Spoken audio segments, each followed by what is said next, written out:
Hey folks, it's Babbaginator. We're back in Long Dark, currently hanging out here. Let's see there.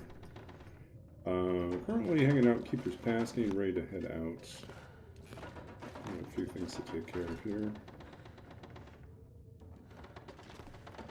What are we expecting here? Can we make anything else? Nope.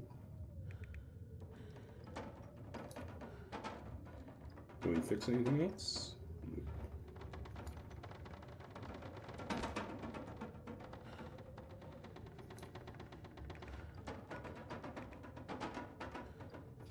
Travoy is fine. We are not likely to do any other repairs, I don't think, right? No. So this is done. Your guts. You can carry a couple of those, right?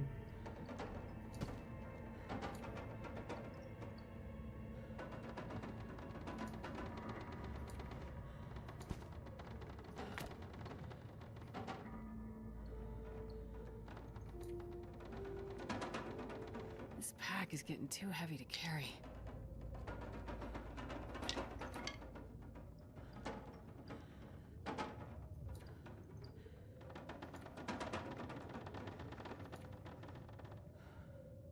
What's so heavy here?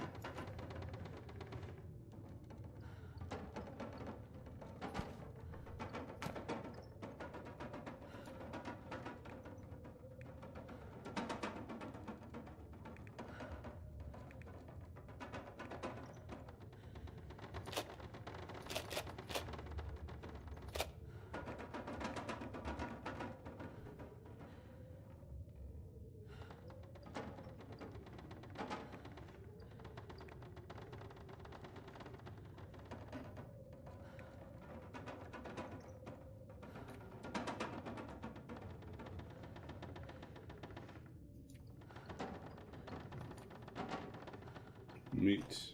We got lots of meat on this right now.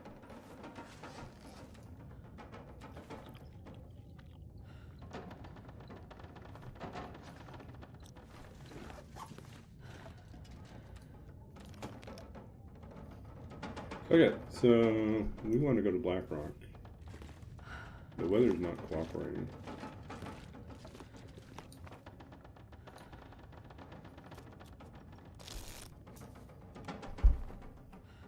Hold on a second here. Why is this?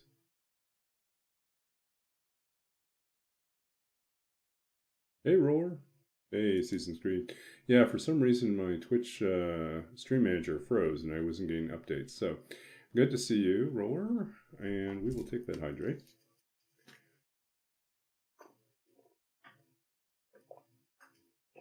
We will try not to eat ourselves when we get to Blackrock.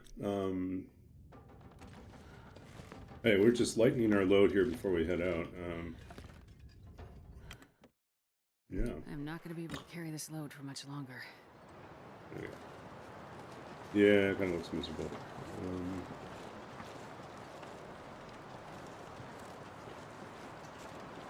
We can eat rocks.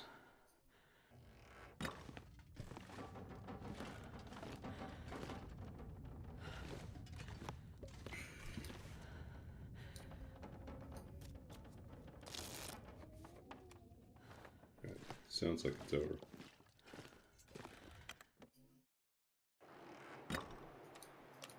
It's foggy. Well, we've already been killing most of the wolves, so we're not really concerned about that.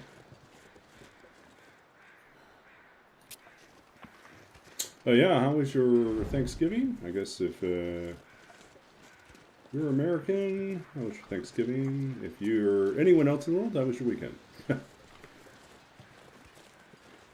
Mirthless Fork, yeah.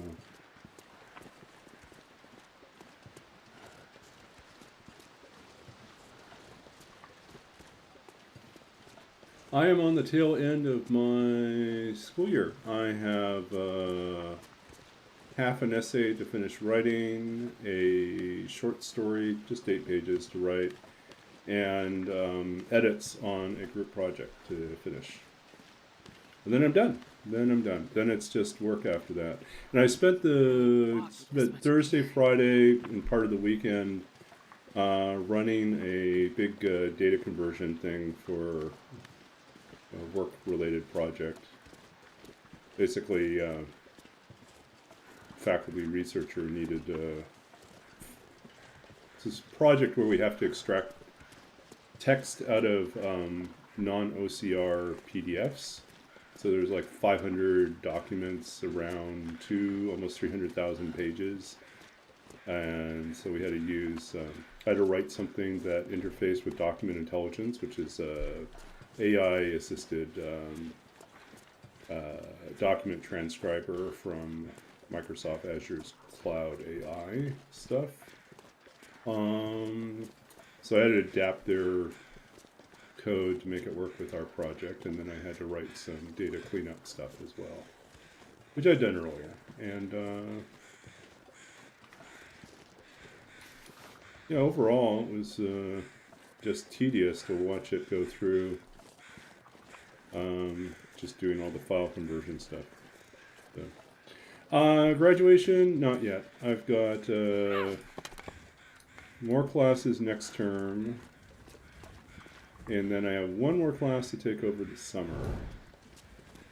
And I've been debating what I should do with my last class. We're given a certain amount of freedom as to what we can take, as long as it's, we make the argument that it's useful for our field. So I'm considering like other options. There's nothing that really jumps out about the summer offerings that says like I have to take this thing. And so I'm leaning towards maybe finding something outside that's fun as my final class. Yeah. And then the work I'm doing right now, I have a 6-month extension past graduation, so like I can continue working in the same capacity to December next year. And then the hope is by then we've made a strong enough case that the university administration will want to create a full-time position. And I would still have to compete with everyone else, but, I'm basically defining what that role is. So the hope is that it would translate into a regular position for me. A permanent role, right? As opposed to a student role. So we'll see. We'll see how that plays out. Lots of stuff up in the air. But if that doesn't work out, then I've got to look at what other options do I have locally, and what other options do I have nationally. Jeez, this is cold.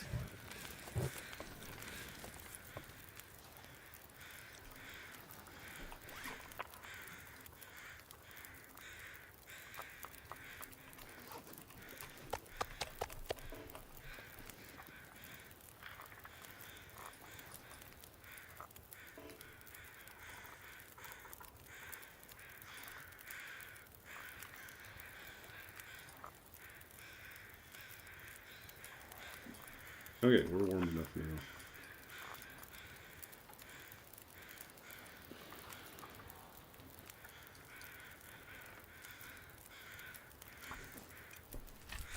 Yeah.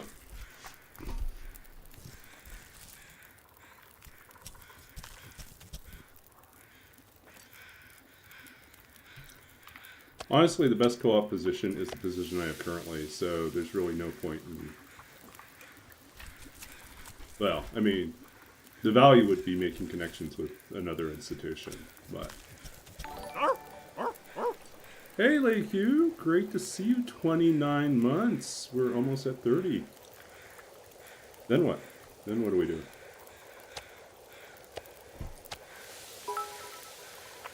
Thank you for the bits. It is December. I have opened up the redeems for the holiday songs. You can punish me by getting me to sing, which is actually possibly punishing you instead. We'll see.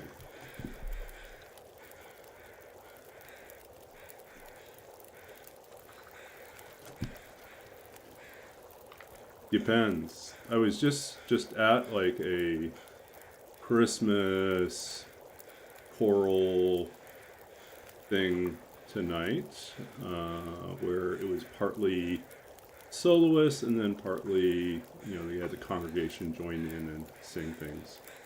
But it was interesting. The chorister actually spent 10 minutes at the beginning of the program just training people on how to sing from their diaphragm, because she wanted everyone to be able to really get into the singing. And so it's kind of actually cool.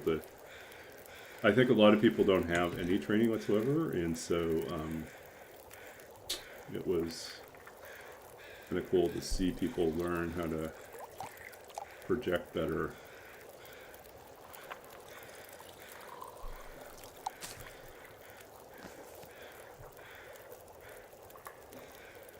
It did sound very awesome, yeah. I got to use my big pipes, right? No, they had a organ, and they had piano, guitar, flute, and violin. Not all in use at the same time on every single piece, but it was still nonetheless pretty impressive.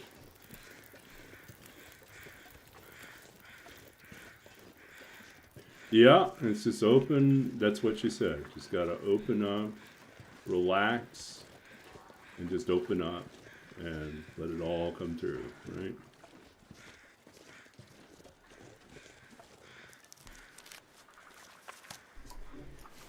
But that's how I learned. At an excellent church I went to as a kid in Saskatchewan. Rather amazingly, we had someone who was former Church of England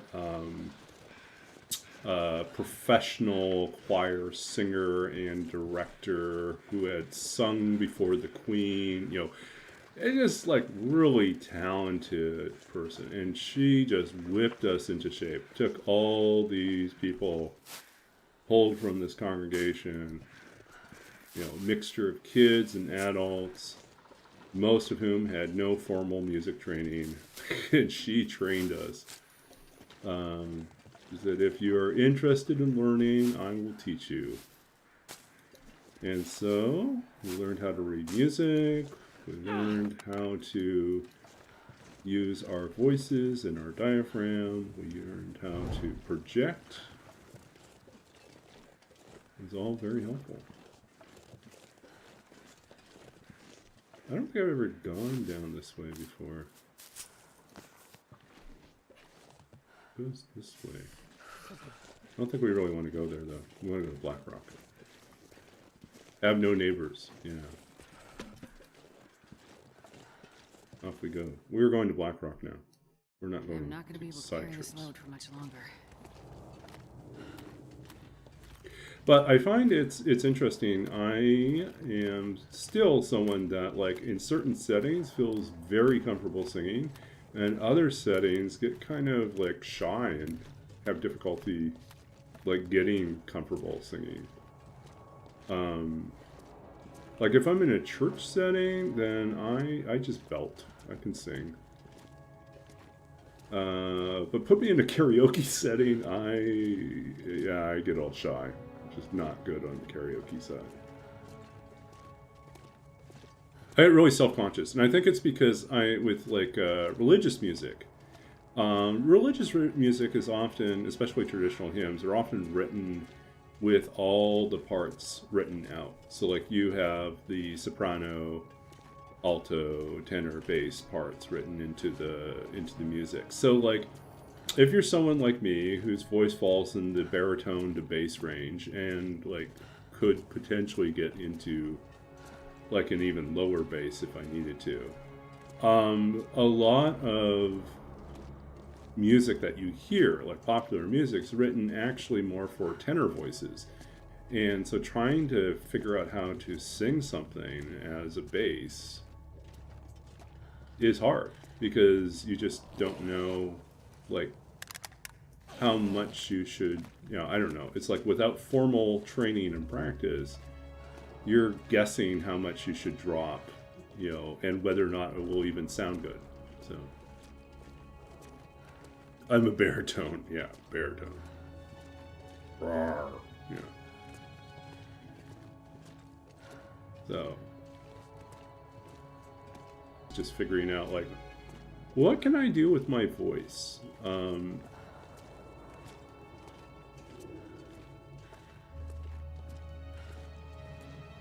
And what songs work? And and then there are things that, like, feel initially that they would fall in the right range, and then you realize the rest of the song, it's really that the person has incredible range, and they start off lower and then they can actually go very, very high, and you're like, I don't have that range, I can't do that.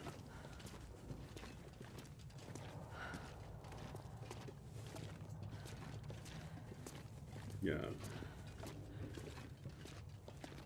I always feel badly about karaoke. I always feel like there's a part of me that it's such a big part of, like, certain cultures and communities, and I'm terrible at it. I just never feel comfortable doing karaoke. Choose your song wisely, yeah, but it's like people usually have their go-to songs, and I just don't feel like I have anything that I would, like, let me belt this, let me do this. No.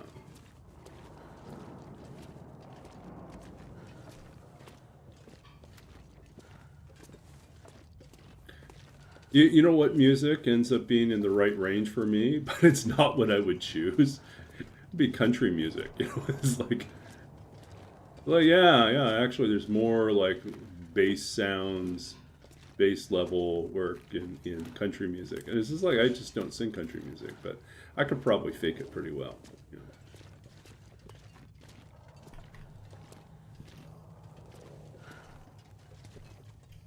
Anything up here we want? We're just wandering around. I haven't even been paying attention to which direction we're supposed to go. Do we go completely out?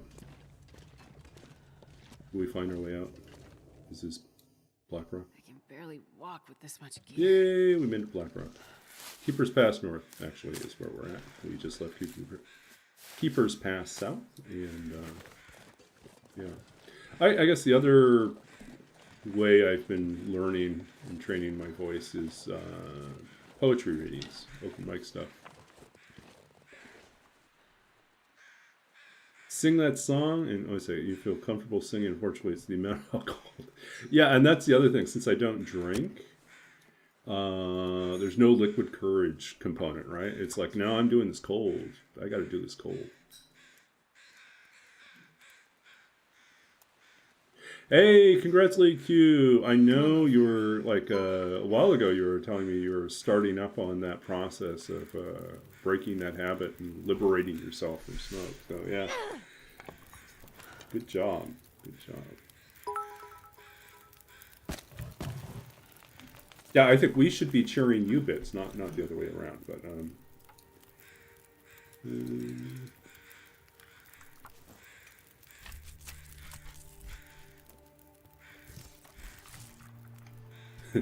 baby, lock them low.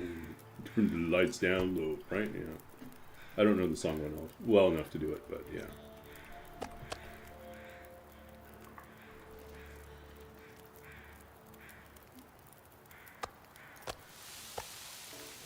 I've been trying to explain to some younger folks that there's actually...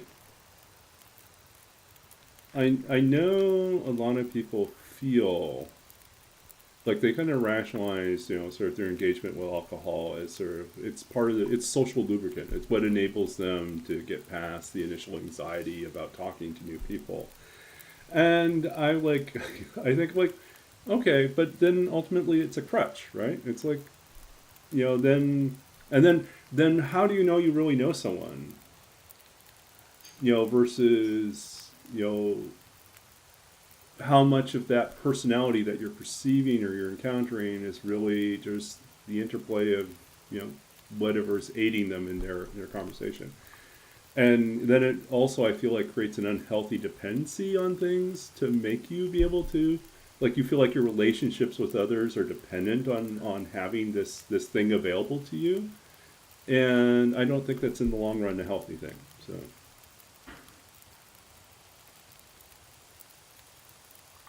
yeah. You haven't given up coffee yet. Okay, so, yeah. Yeah, I know. Yeah. I don't know. So, like, I have my own reasons why I don't drink, and some of them are, just part of my religious practice, but some of it is just practical. I just don't have an interest in it. I just don't see it. And then my other justification for not smoking and drinking is that it leaves me with more disposable income, especially in Canada, and I can spend it on books or I can spend it on food, right? And that makes me very happy. So people always ask, how did you end up with so many books? And I said, well, I don't smoke and I don't drink. And that suddenly,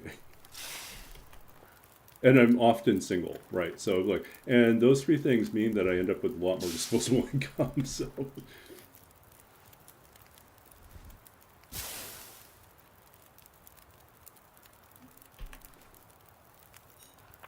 okay, we're getting.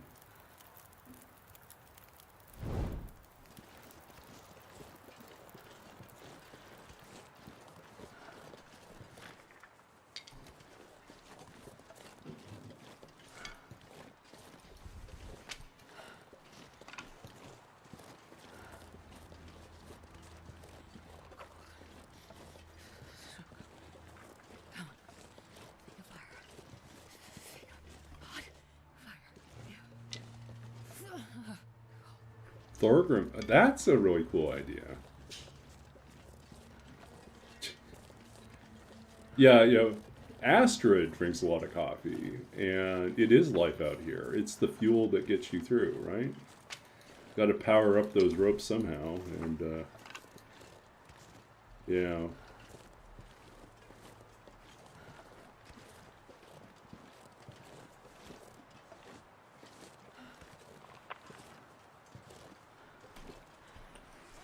Are we heavy? We're heavy. Why are we so heavy? Because we're carrying all this food. You know what? Why don't we just make our life easier here? We got this thing. We might as well use it. Deploy!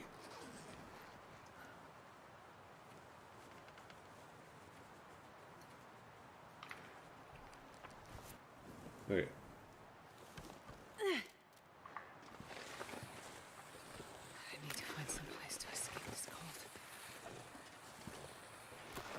Actually, oh, did the...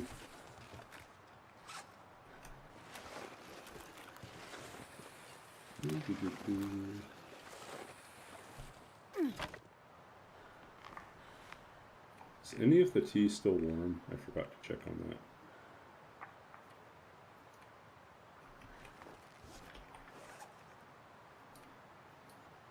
No, everything's cold. I'm freezing.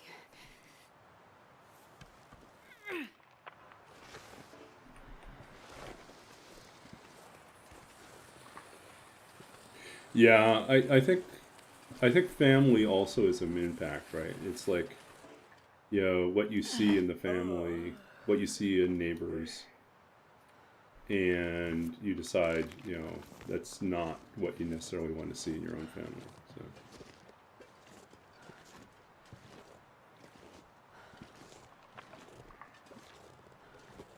Alcohol wasn't really something that was in my immediate family.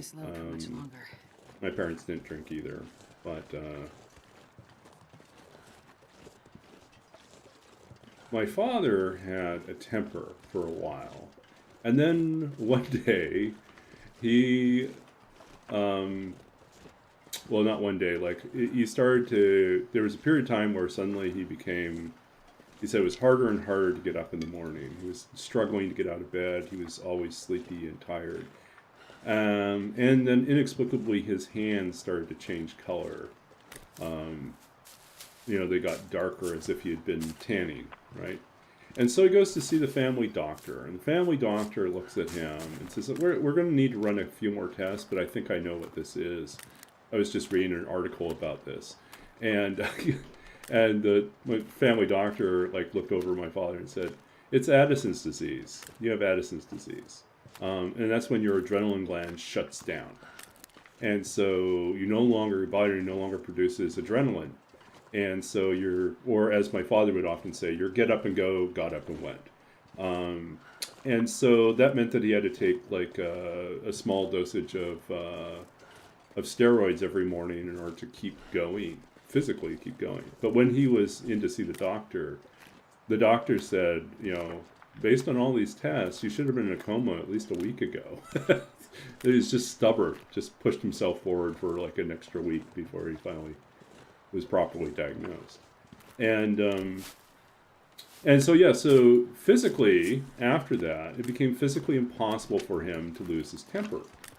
And so this meant that there was a new chapter of my father's life where he could no longer win arguments through anger. That was not going to happen. So he had to realize that there were some things that were simply not worth arguing about with my mother. And there were a lot of times when he would just accept that he lost the conversation, he lost the debate about this or that. And so it was interesting. So, and I think for some people that's anger becomes a thing that's a tool and a hindrance. And then when it's gone, it's okay, now I've got to figure out how to navigate life without this thing. Coming. Hey, welcome in, Nemesis. Good to see you. Hey, welcome in, Raiders. Shout out Nemesis. And doing great. There's an owl statue in my house. Nemesis. Stop doing the run's going great. We're getting ready to wrap up This one was not me. challenge. The long-term goal was to get to Blackrock, and we took the longest way there. Not quite the longest way there, but a pretty long detour to get around to Blackrock. Because we, this is the run that we went 44 days without a bedroll. So, yeah, that's a long way to go. Kept trying different places for bedrolls. So here we are now. We're in Keeper's Pass North. It's late. I'm wondering if we're going to have to build a snow shelter. So that's not good. Yeah. Now we have a proper bedroll. In fact, we have an improved bedroll. We filled it with extra stuffing.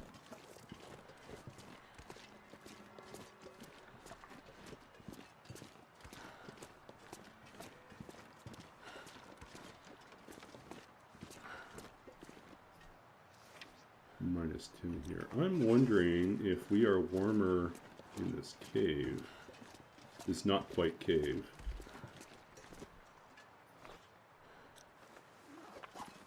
No, but if we put it in the... I don't know. We'll try to go in there. Sleepless and Sundered Pass. Yeah, so we got a fancy bedroll now.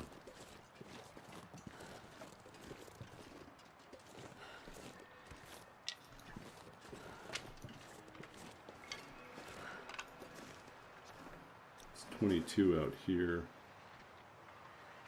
Yeah, I mean, the question is, are we better off just sleeping in here?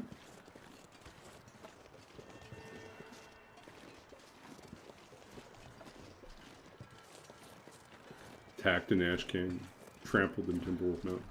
Oh, so Nemesis, this is also, I guess, mildly interesting, perhaps. Do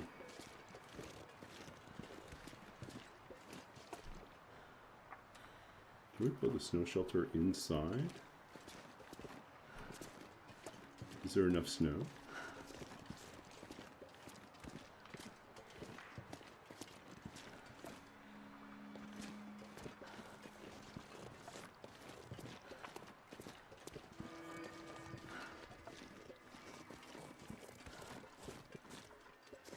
I don't know if they'll let us do it in here. It'd be cool if we could. Okay, I don't think we'll get to do it in here.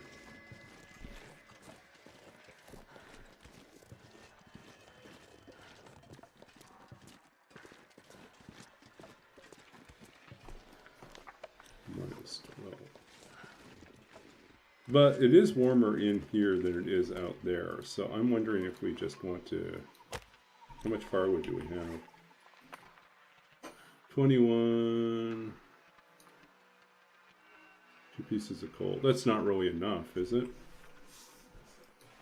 12 and...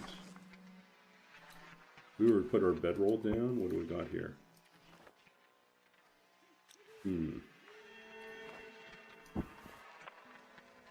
We got an interesting problem. We don't have enough coal to stay warm. I think we have to march over to the cabin there. I can't remember if there's any wolves. It's not going to matter. Oh, we should warm up our keys. That's what we should do.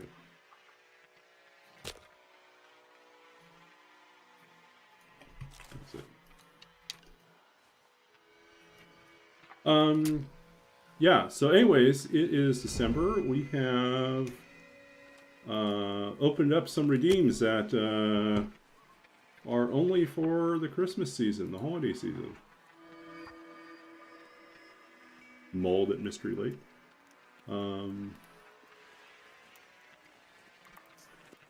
Misled at Mystery Lake. One little fire. Okay, there we go. Moose steaks on an open fire. We'll have to dig this one out. Okay. Oh, pull up my notes.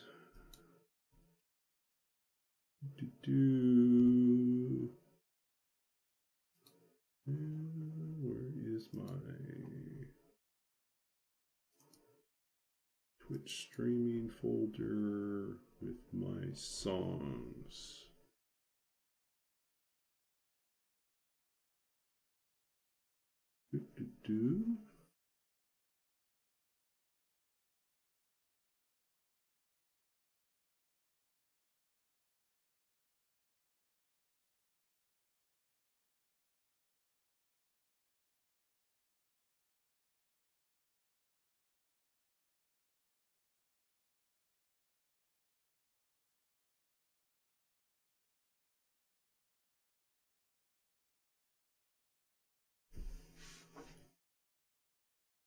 Oh, there it is. TLD Christmas songs. Okay. Here we go, folks. Moose steaks roasting on an open fire. Mr. Bear nibbling on your nose. Winter carols being sung by a choir of wolves, and Astrid dressed up like an Eskimo. Everybody knows that cattails and some rosehip tea will help to fill your belly at night. Aurora wolves with their eyes all aglow will keep circling your camp until they bite. They know that Darkstalker's on his way. He's coming now that you're out of spray. And every wolf and bear is going to spawn before you'll ever make it to dawn. So I'm offering this simple phrase to survivors from 1 to 9... lost the tune already. So I'm offering this simple phrase to survivors from 1 to 92. Although it's been said many times, many ways, Merry Christmas to you. There you go. A little rough first one of the season, but thank you for the request. Oh, we should have popped up to the big screen, but we forgot to. I should actually make a holiday screen for that. So yeah, so that's moose steaks over an open fire. We'll be here all night long. Yeah, probably not all night long.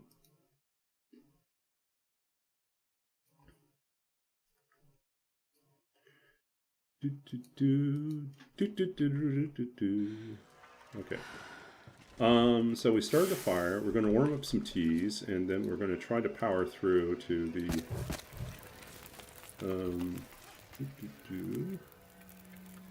Actually, you know what? Maybe we will try to make that snow shelter. Maybe that is the best thing we could do.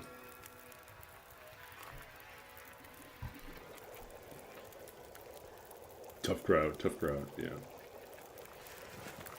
No, try singing to the wolves. They don't love this at all, yeah.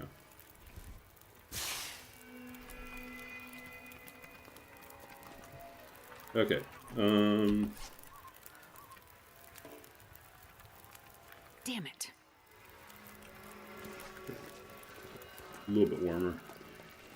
Okay, we are going to try, make ourselves a snow shelter out here.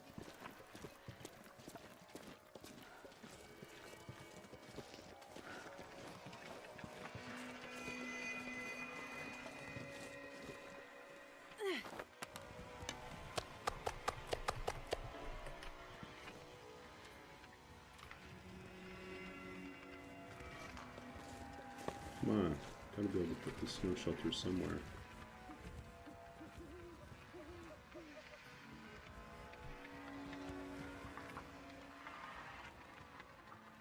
How beat up are we gonna get? Okay.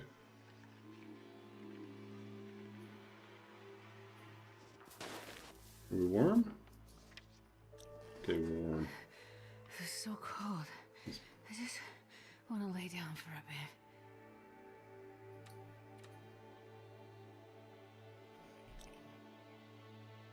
Okay, we're gonna try not to die. Oops, I should have put in some more hours. Oh.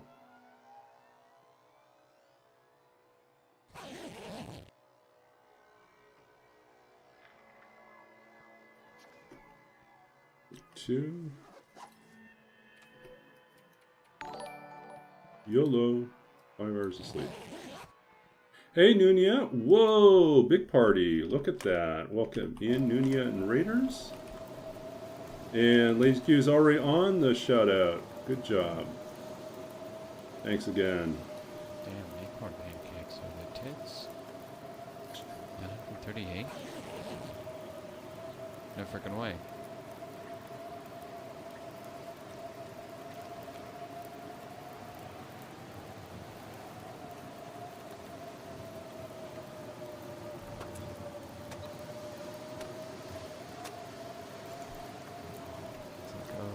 Expenses, so you must need to stay here for this long. Even though you're not forging.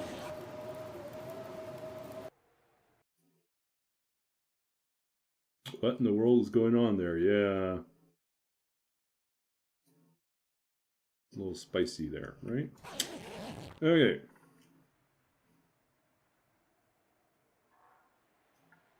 We're slowly healing up.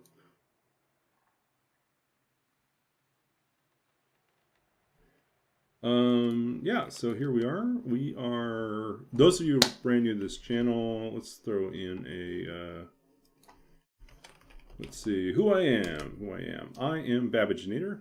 Look at that. Lady Q also threw the bio in too, so we got double bioed. Basically, I'm a writer. I'm the author of 2 books of poetry. I'm also a translator. I'm also a former computer games programmer. And I guess technically no longer a full-time creative writing coach and manuscript editor. I went back to school to do a master's in library and information science.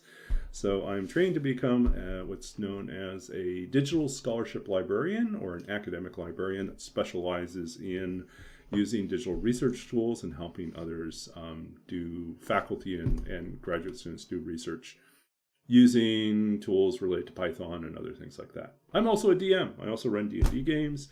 And I also write silly versions of Christmas songs and turn them into TLD songs for the Christmas season. So you missed one of those earlier. We did moose steaks over an open fire. But they are in the redeems. You can always get me to sing more. Crazy people, okay, not crazy people, no one's the judge, but some people like to hear me read from my dissertation. I did a PhD in literature and creative writing, and wrote a dissertation on 19th century artificial intelligence, which covers everything from the automaton Turk, the mechanical or the robot chess player from the late 18th and early 19th century, and to Sherlock Holmes and Charles Babbage in between, and Frankenstein, and a whole bunch of other stuff. So Nunia loves getting me to baba walk, walk, walk. I also do cat noises and chicken noises and occasionally wolf noises. Some of those are pre-recorded because when I went back to school, I have roommates now, so I always have to balance, like, how many weird animal noises can I make late at night before someone is going to complain? So some of those are pre-recorded, but Baba Walk is always fresh. So thank you for the gift sub to Nunia. Thank you. Always a pleasure and always appreciative of all the work that you do. Yeah, thank you for the support. So, big crowd here tonight. Let's not mess this up. So we are basically on the last stretch of this particular non-challenge. I will say this was not intended to be a challenge, a big challenge. And then I ended up spending the first 44 days of this run without a bedroll. So that became the challenge.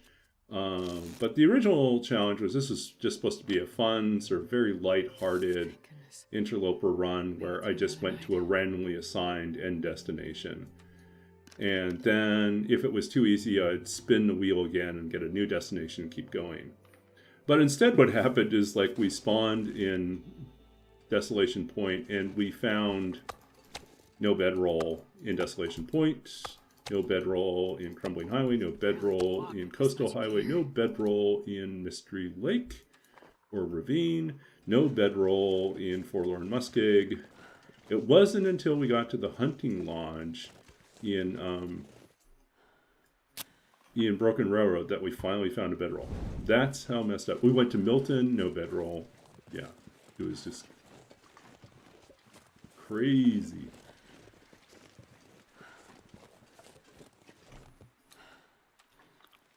Okay, we're going to eat up some of this stuff. As you can tell, we now have cooking 5, so we just eat what we feel like eating. As you do, right? Tempted to define Ocarina of Time poetry, I am. Yeah.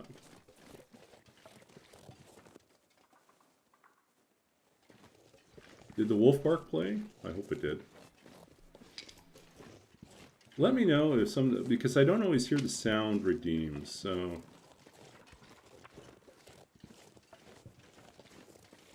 And I'm just a few days away from finishing up this term of my programs. I'm almost going to be free. Very much looking forward to having my Christmas break.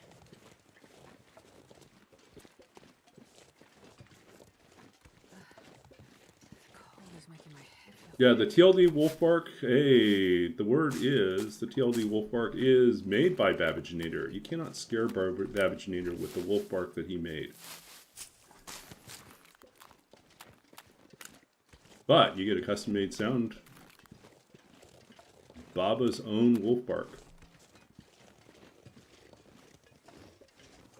Oh, so cold. Stumbled across any in-game poetry. It sometimes shows up in some games, but often not very good poetry.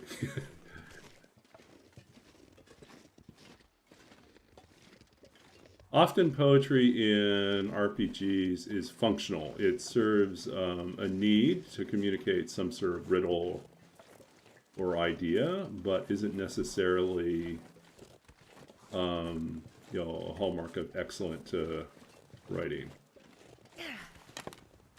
Not sort of pinnacle things. You already gave me the decent poems. Yeah.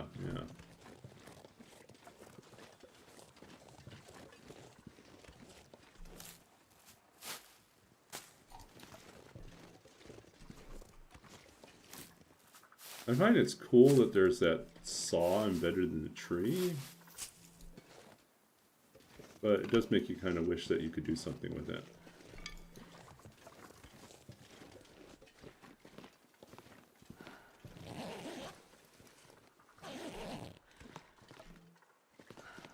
Okay, well, we've got a little bit of firewood here. This bag is getting too heavy to carry. Warm up a little bit. More stuff we don't need.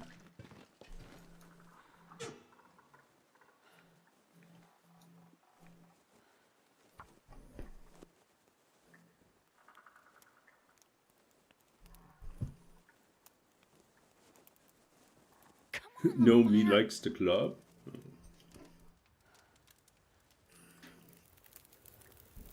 Yeah, in the other redeems for this channel, you can get me to read my own poetry, and you can also get me to read other people's poetry. And if you're really, really a glutton for punishment, you can make me read my high school and freshman year poetry, which is not entirely cringe, but it's not really very good. But oddly, it's very TLD appropriate a lot of times. You know, lots of like angsty wolves and icy terrain and apocalyptic feel. Yeah, that was definitely.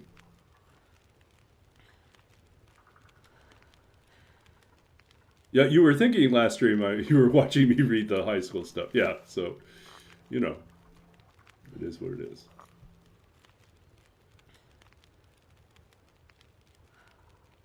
Oh, we got a request already. Okay, so how the world fits together. Lei Q is a top tier supporter of my poetry reading. She actually has purchased a book from my publisher.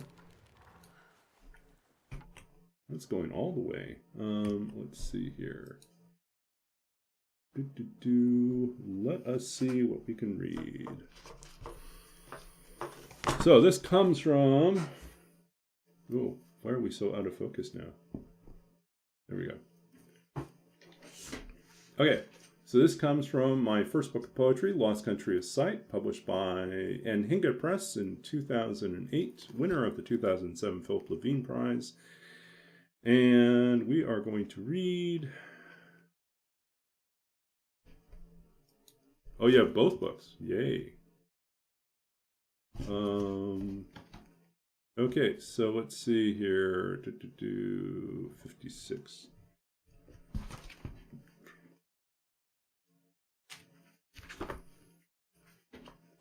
And yes, because I've gotten older, I now have to pull out specs to read my own books. We were talking about this online, some other poets and I, about, this later year regret when you realize that you're old and you now need to have reading glasses to read your own poems from an earlier book where the print was all small. Yeah. How the world fits together. At best, awkwardly, like new stones in an old wall mended by strangers, or the way the dead descend into the earth, drifting like lost teeth in a broken jaw, nothing certain of place. Each fragment of world, a memory carried across the dark soliloquy of water. What passes beneath us and above, the sound of clouds, the character of fire, the slow ease of hammers. Draw me a schematic, a simple diagram of saints, a symbolic representation of the world. Dig here, cross where it is shallow. Here is a silence, here is a moment, here is a road. Blackberry and reed, saltwater bridge of sand, iron girder story, false mercy of flame. Outside, the gunbone rattle of children at war, a bus burning like a candle, flickering wax statue of peace. Carry me home in barbed wire tangles, lips of obsidian, eyes like coal, skeleton of bark. Dream beneath rivers, the dying, the unyielding curvature of light and longing, the moon's dark mane of cloud trailing and falling till we wake at last, watching, uncertain, our hands merging, folding, one into the other like an echo of storms carried in 100 paper boats, or the endless chain of names which wed the sky to the world below. Here, any god could be my god, the earth, the coin, this bitter map of numbers I taste on your tongue. So the poem is very honestly weird in the sense that a lot of poetry that I write probably veers more into the narrative. Like you can follow a storyline through. This is on the side of poetry that would be considered lyric in the sense that it makes these broad, weird, imaginative leaps, a dreamlike logic that holds it together. If you try to say, like, what does this story translate to, you have a hard time, but there is like an emotional, dreamlike logic that makes it feel like one phrase or one image bleeds into the next one, and you can't quite explain it, but it seems to work. Or at least that's the hope with something that's a more lyrical poem. Something that's driven by emotion and imagination more than it is driven by the need to tell a specific story. And so really, like, I would say, like, lyric poetry is probably closer to the experience that you have with improvisational jazz, where something gets introduced, like in this case, the title, how the world fits together. And I take that title and I riff off of it. And I say how the world fits together. At best, awkwardly, like new stones in an old wall mended by strangers. And now I'm like referencing this idea of like, yeah, it kind of fits together, but not really well. And the moment I mention the old wall mended by strangers, I'm actually kind of riffing off of Robert Frost's poem, Mending Wall, where he talks about like good fences make good neighbors, but actually it doesn't. And and it's about like this really ineffective banter back and forth, or conversation that isn't really a conversation between these two neighbors that don't really want to talk. Well, one of them doesn't want to talk to the other one. And so, so we have that kind of reference. And then it kind of spirals into whatever other things I was associating with at this time. So there's a lot of associative images. And yet at the end, it kind of works its way to this final, like, set of images, that begins with the clouds and the moon, and then it starts moving into the hands and into names, into how we are tied together between the heaven and the earth. So, yeah. They're not lenses, just glasses, but a certain part of visitor is disappointed by a librarian who doesn't wear glasses. Book of Hours. Yes, that I think that's true. It's like if you look closely, you can't really see in this light, but I am actually wearing a cardigan right now. So I am fully embracing my librarian period.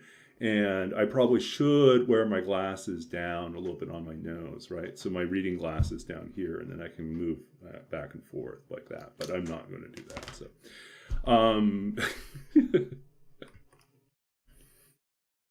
okay, so we're back in the craziness.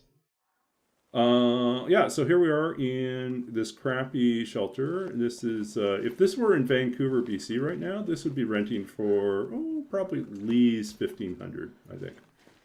It's got these wonderful, so these open views, this incredible view of nature right here. And, yeah, look at us moving along.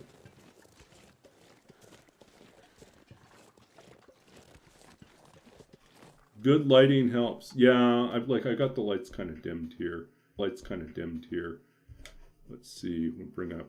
Oh, I was going to say I've been fighting for the last couple weeks. I had a request. I also write opera libretto, which is wild how that happened, but that is a thing now. And so let me see if I can pull this up here.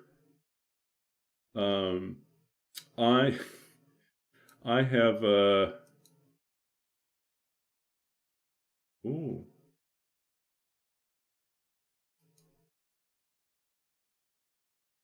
they changed this. This is wild. Okay. I'm not going to do elements are different. Maybe we'll do this as a thing. Okay. So So yes, for the last couple of weeks, I've been trying to get myself new headshots and have failed rather abysmally in the effort, and not really flattering looking. And so then I tried to solve this by doing selfies on other days, and I could never get things right. And then finally this weekend, I got some good shots, and I think these are the ones I'm going to use for my headshots for the PR for the opera stuff that's coming out. So let me pull that up so you guys see, and you can tell me if it's a yay or a nay. Actually, just don't tell me that. Just like, I think it's a yay, and that's probably sufficient, right? Okay, so let's see here.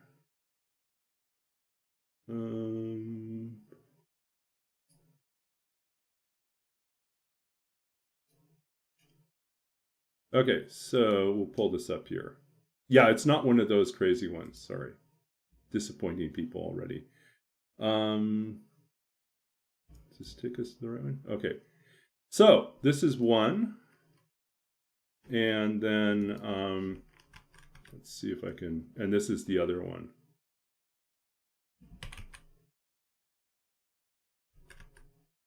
So those are my two shots that I'm pretty happy with. I think this is what I want.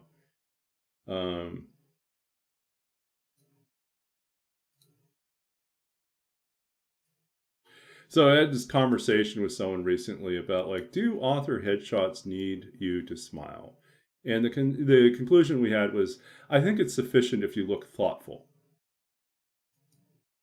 Oh, the one in the middle is like a non-color adjusted version of the second one. Yeah.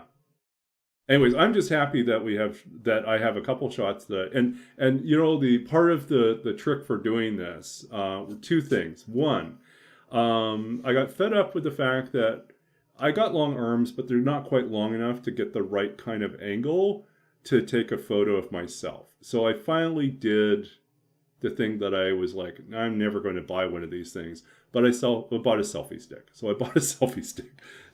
And so I did buy a selfie stick, and I got the remote for it, and so I used that.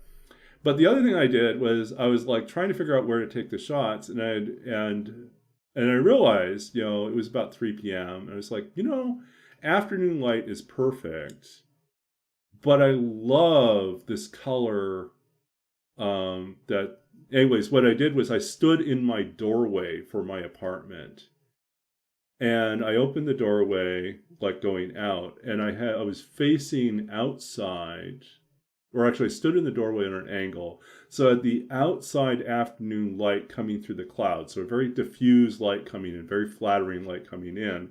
But then behind me is the apartment lighting, and we have this nice sort of rice paper lamp in the corner, and it has this lovely glow, this orange glow, very earthy, very very mellow in the background, and the walls are like a slightly off-white, and so the whole thing kind of has this nice golden glow to it in the background, and that's the backdrop. And then it has like, and I just changed the focal length on it so that it would be a little bit more blurry in the background, so you couldn't see the specific details of the apartment the living room background. So that created like the type of like effect that I was hoping for.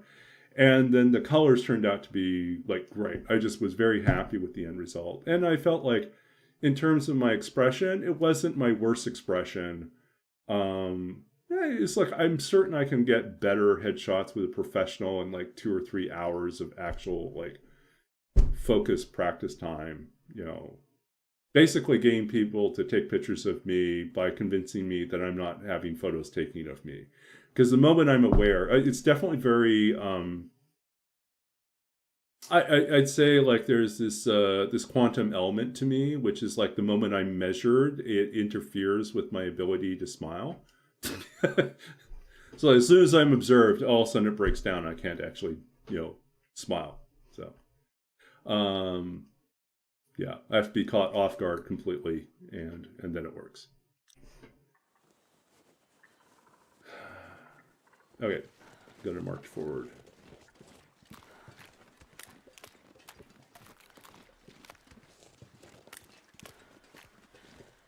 Grab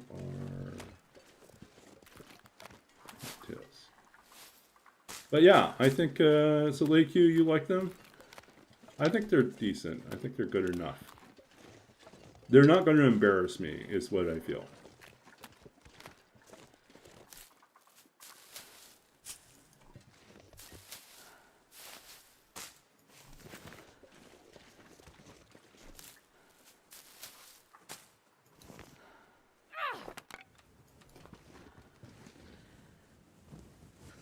But, I mean, this is kind of a big deal. This opera debuts in November 2026 in Los Angeles, and then has a New York City debut in January 2027.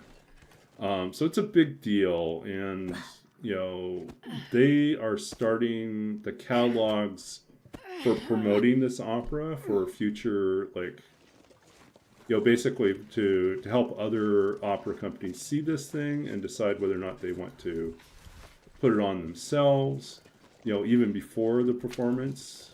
They like, you want to get people interested in doing it. So so they wanted to run the PR, and they wanted to have headshots, you know, see who's actually doing this thing. And so yeah.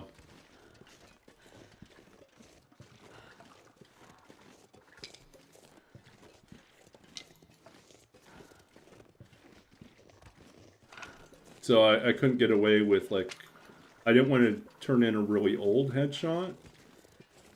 And I didn't want to turn in something that looked like I just shot the selfie in the bathroom, right? It's like, yeah, this is me, I'm just shooting selfies in the bathroom. You know, like, not really sufficient.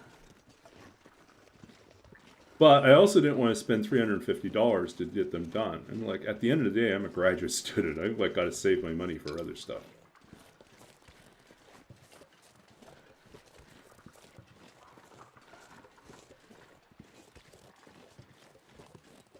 Do I like football? You know, I haven't really been following football for a while, so I guess the short answer is no, not particularly following football.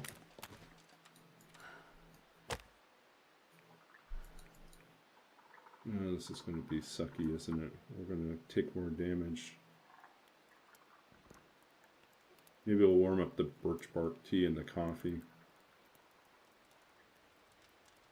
Detroit Lions going to Super Bowl. Well, that is kind of news. Yeah. Oh, lucky day. Well, I will be back in Saskatchewan for Christmas, and there almost certainly will be snow. So,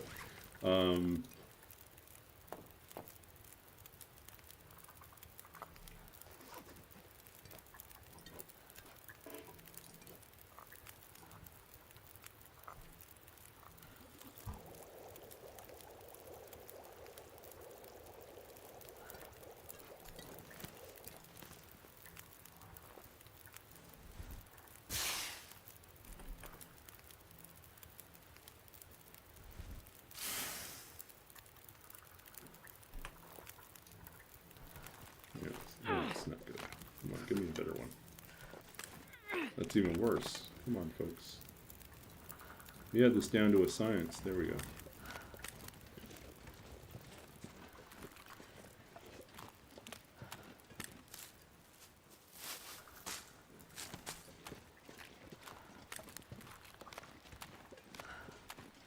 I see in a little bit Lake Q.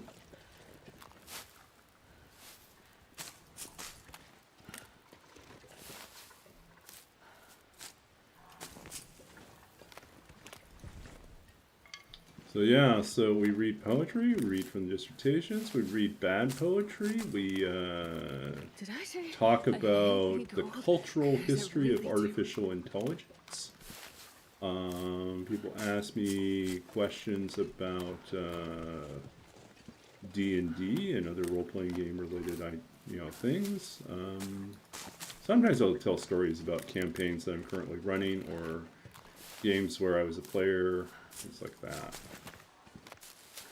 So, I don't know, lots of stuff. I'm very happy to answer questions about most things within reason.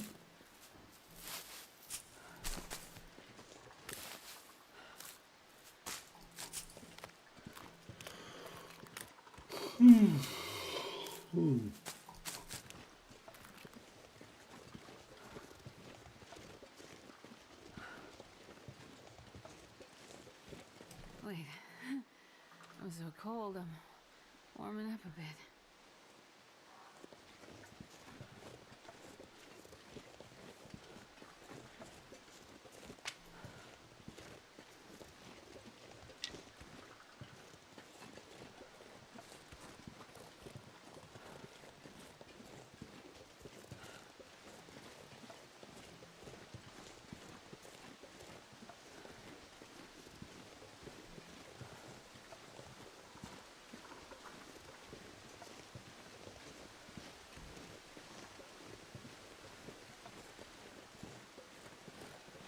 Oh yeah, this stuff.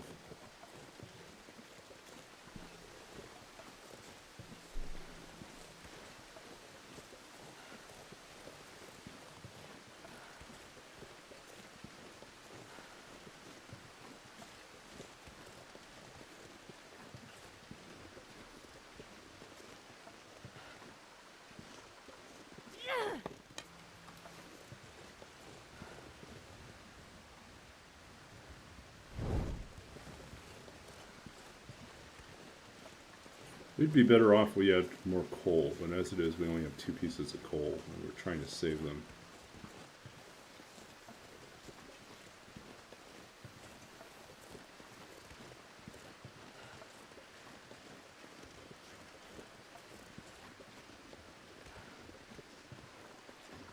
Yeah, welcome back, Lake U.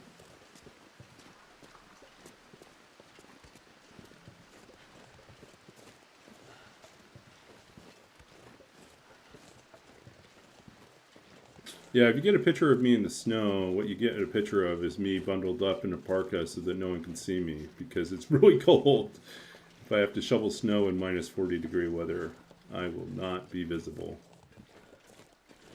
That's not going to happen. Suppose skin freezes in less than 30 seconds. I am not taking my hood down. Yeah, basically, I'll look like Kenny. Don't fall through the cracks. Don't fall through the cracks.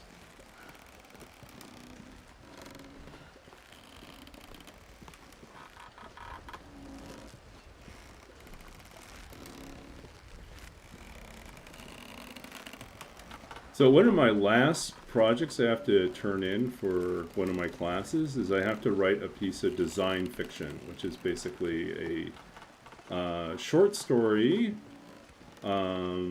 that takes a piece of technology, real or imagined, future or far future or near future, and write about it.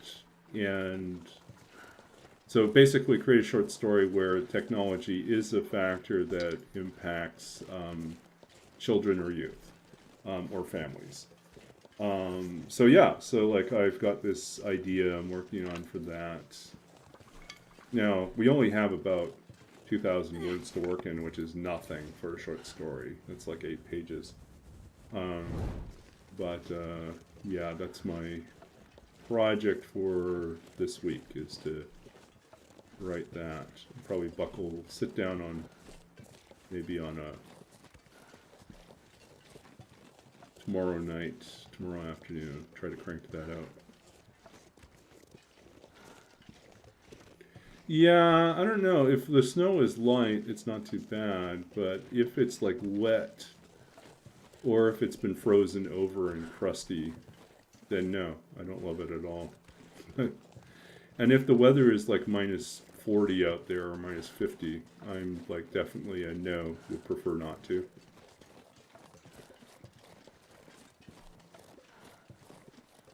The little wolves on the far side, leave me alone.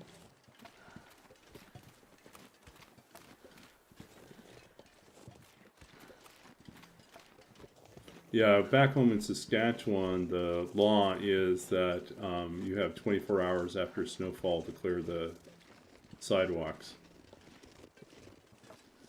You gotta get it done.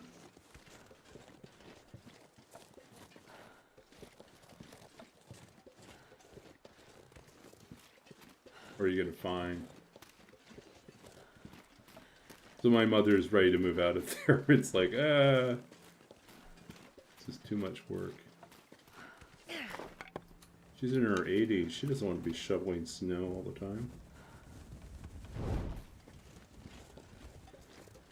Oh, what happened to this guy?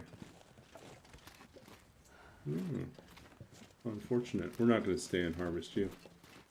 Goal is just to get to the other side.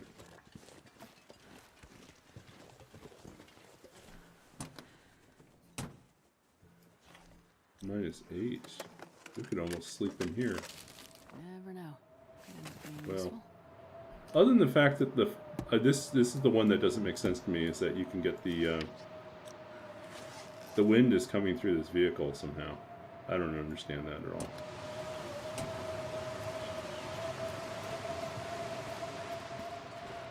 So we have to make it to Blackrock, and it's a blizzard. Why is it always this? This thing, this Blackrock thing is always this bad. And we don't even have enough firewood to make this work. I guess we could try to walk our way through. Oh, but the Timberwolves will still be out anyways, right? So, it's no fun.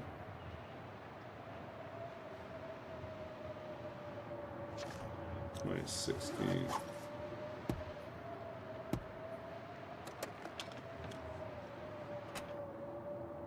Okay.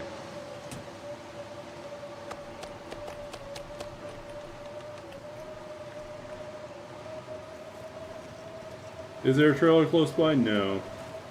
This is your best bet.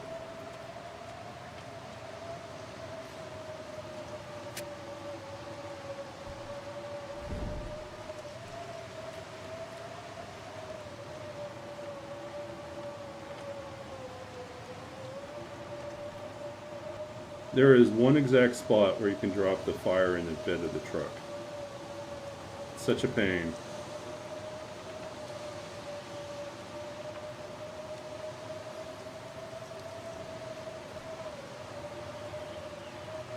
Unless they changed it. Should work.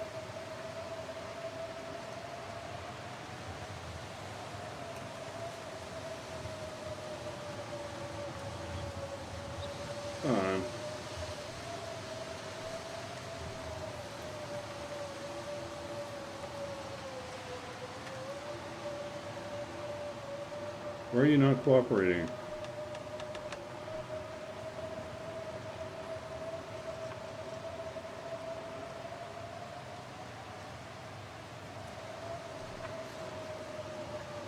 Oh, see, there was a second where it worked.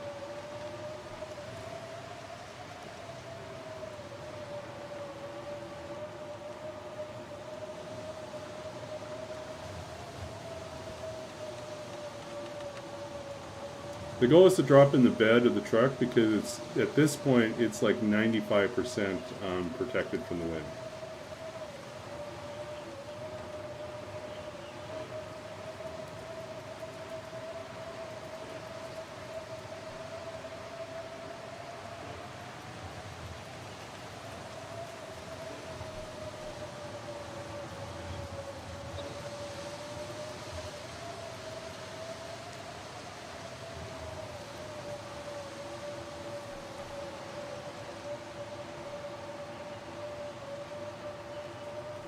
Okay, you're not cooperating, buddy.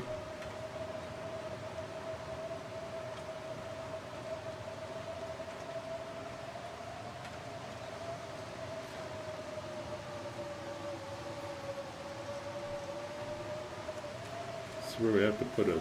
Oh, we lost this.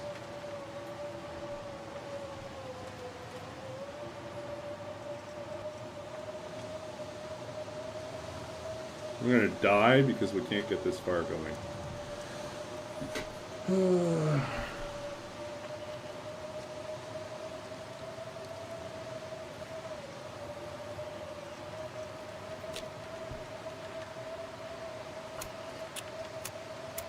It's gonna suck.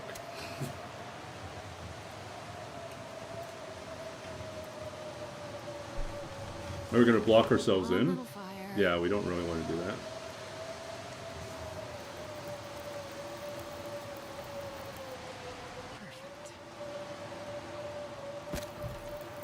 But we need to stay warm enough so that we can actually do something.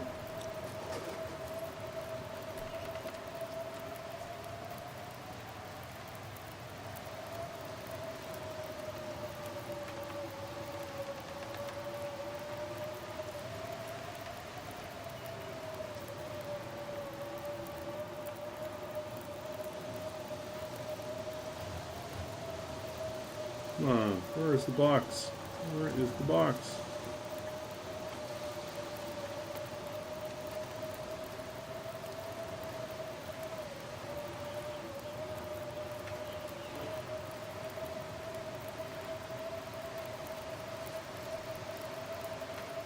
No, we're dying here. We need to warm up more.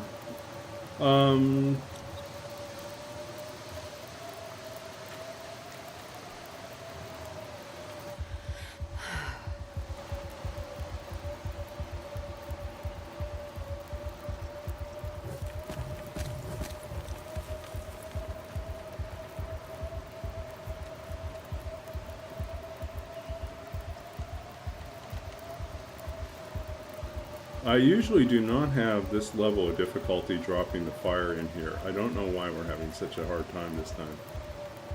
I don't know if they changed the collision boxes on this, or if I'm just not remembering the spot.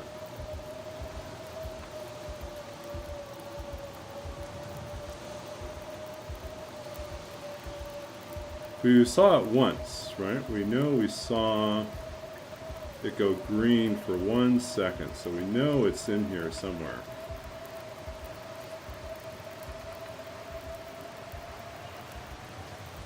Do you think they patched it? We saw it once, right? We did see it go green for a second. But maybe they shrank it so much that it's not really dependable anymore.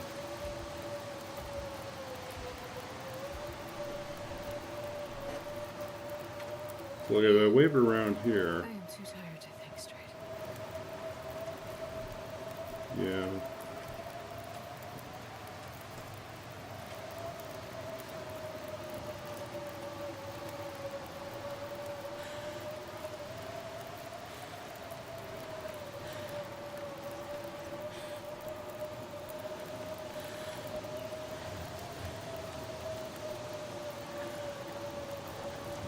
Saw it. I saw it there for a second. There it is.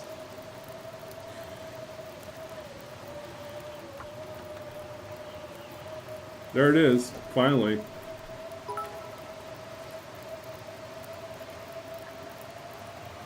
Come on, little Such a pain. This collision box is so tiny. But if you can get it to work, this is like pretty much windproof. You can stay in here in a blizzard.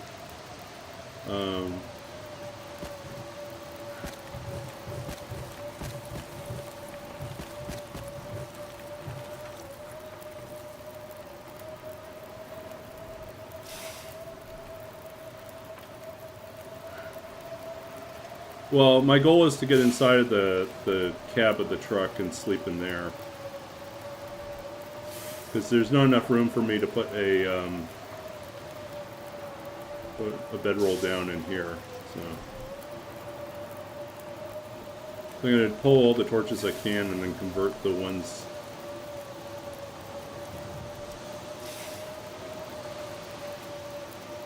that I don't need into sticks and then dump them back in. So we'll get a lot of good quality torches, and then whatever's not good quality we'll just rip up.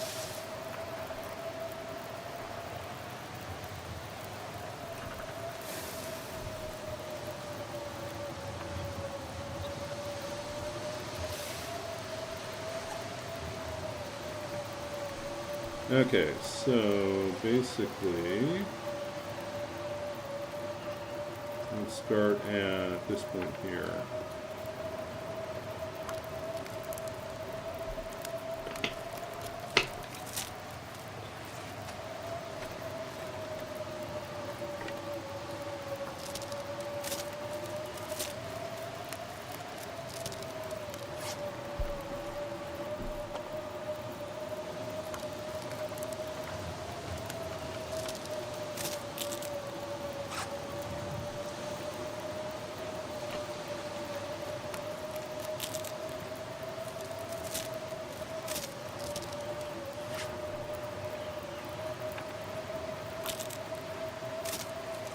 I'm gonna count this challenge done if we get through a full day here.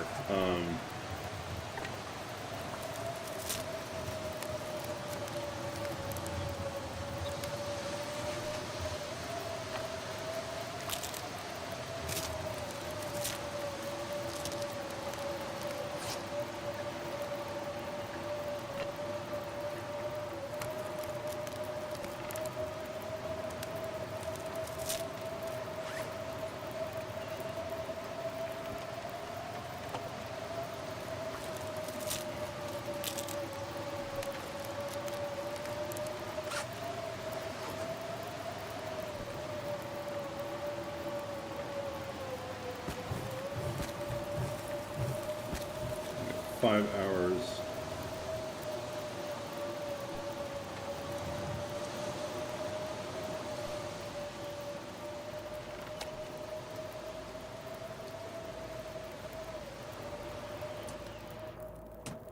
They were nice and toasty now in here.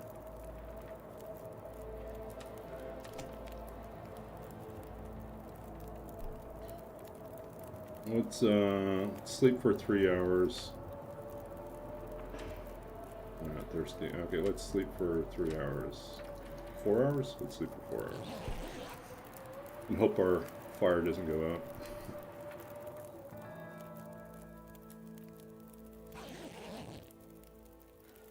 Storm is over.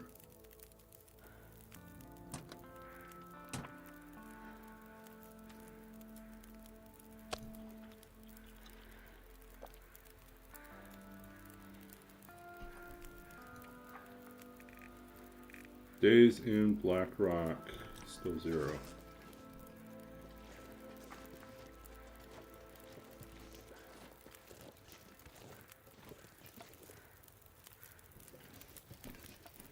Okay, it's 3 hours.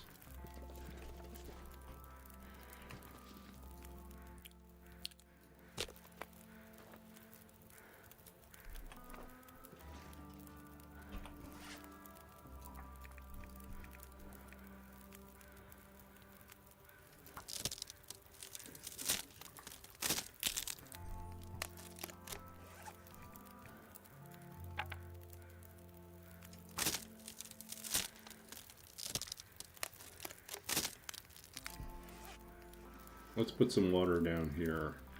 Boil some water.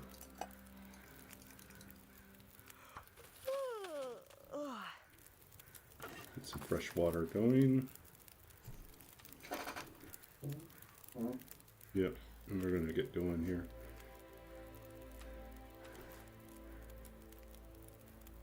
Gotta go find some more sticks and firewood. It's getting dark out here. Time to look for shelter.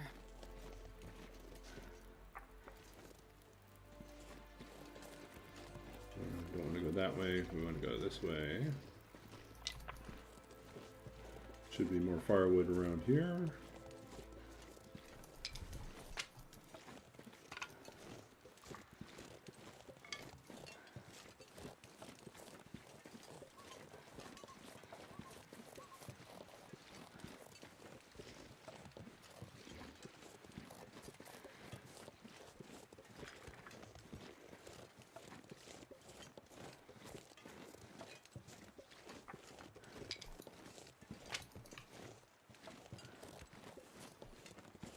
You know, I never really explored what happens if we go this way instead.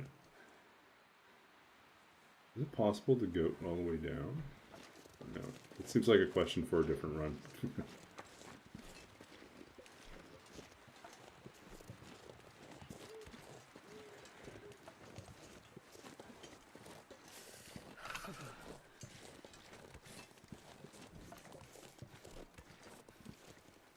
Feels like it goes somewhere. I'd have to look at the map and see what that's all about.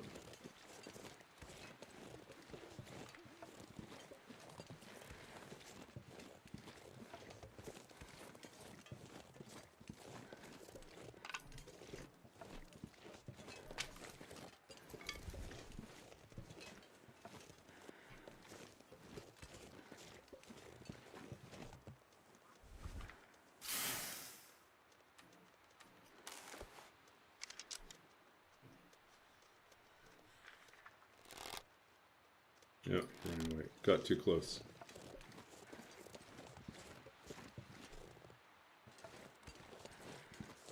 Do we need more meat?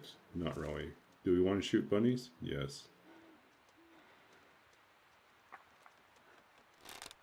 Sure getting cold.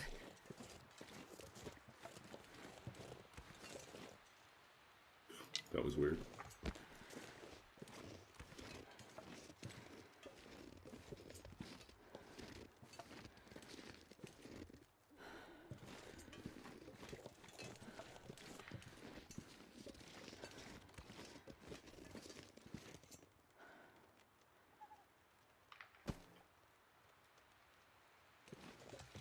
It's a goddamn freezing.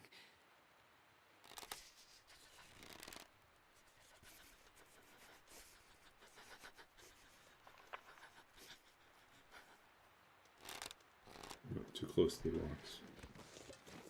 You miss, you break your arrow. I mean, it doesn't really matter.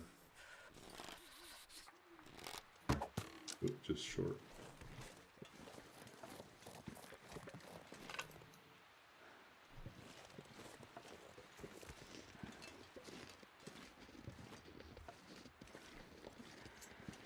Yeah, not gonna worry about it. Gotta go back.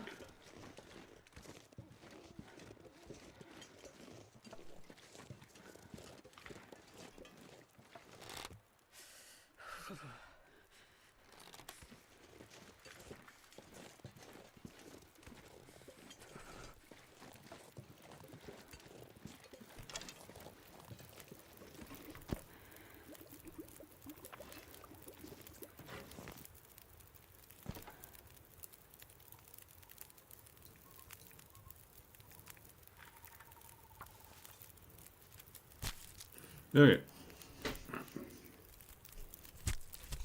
One bunny steak coming up.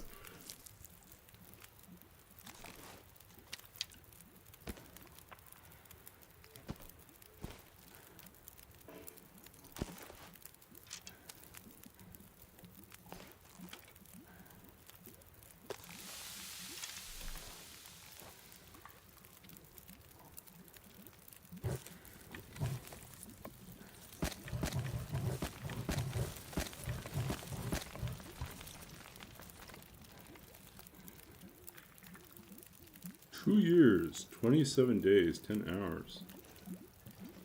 Go team.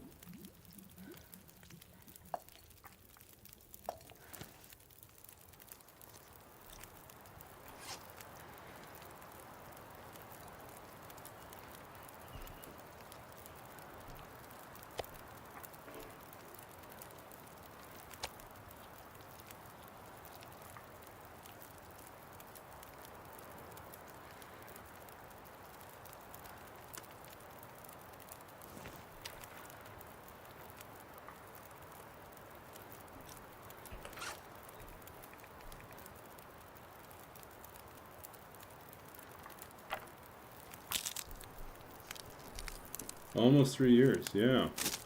It's a lot.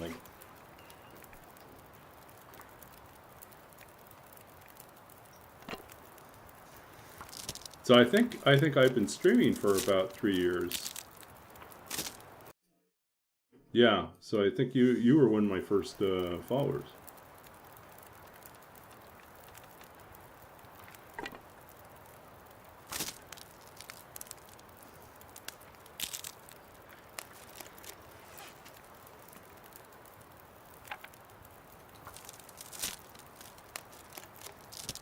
Bubble walk, walk, walk.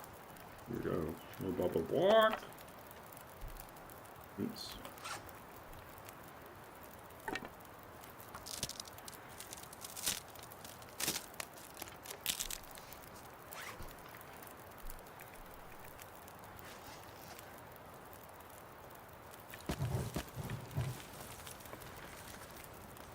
Okay.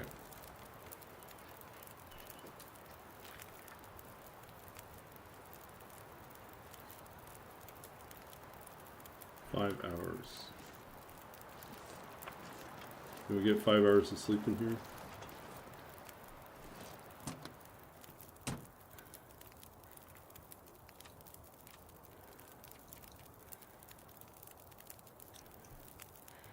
Yeah, we're already filled up.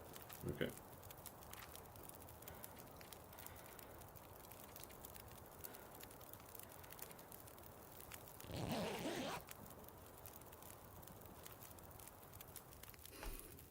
Cheers, Nunia.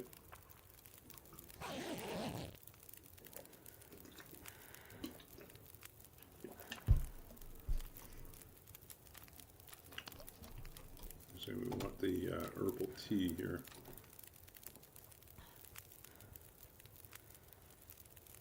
And we made it officially to the 1 whole day in Blackrock. Where'd it go here? Days in Blackrock, not yet. Getting closer. How much longer do we have on our fire? We're gonna have to go out and find some more sticks.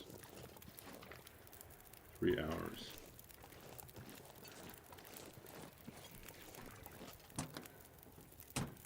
Try to sleep for another 2 hours.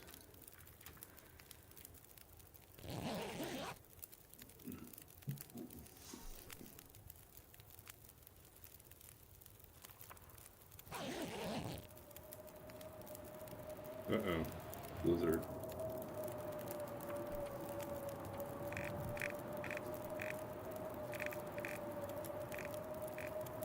Days in Blackrock. Still 0.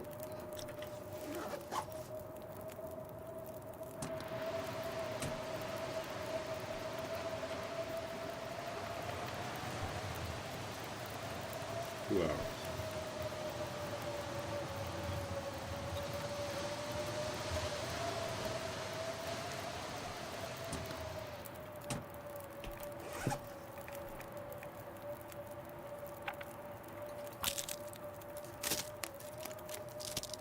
Make it to the morning, Astrid. Gotta make it to the morning. Even if we have terracotta torches to do it. Yeah, we just need to make it 1 full day. And then we're done with this one. Honestly, the bigger challenge was just surviving the first 44 days without a bedroll. And a bow. You know, that was kind of not pleasant.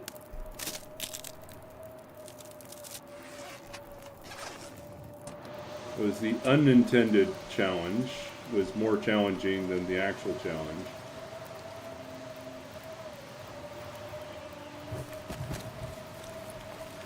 $249.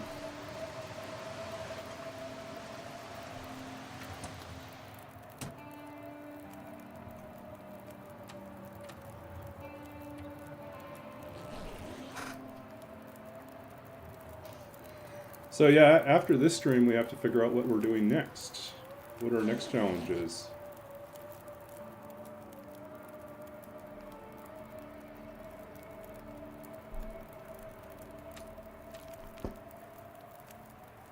I'll have to dream up what the next challenge is.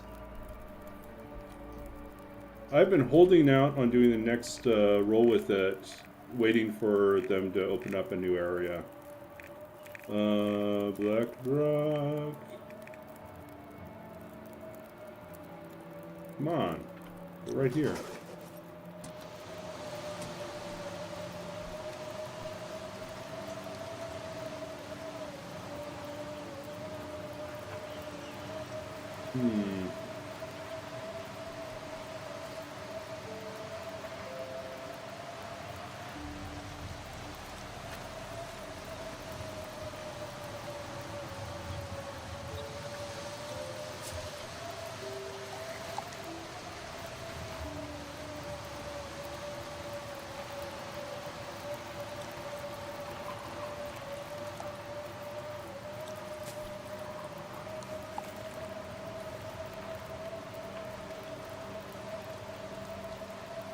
Finish story mode, yeah.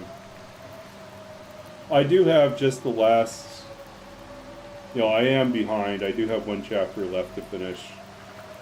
Plus whatever they release, you know, next.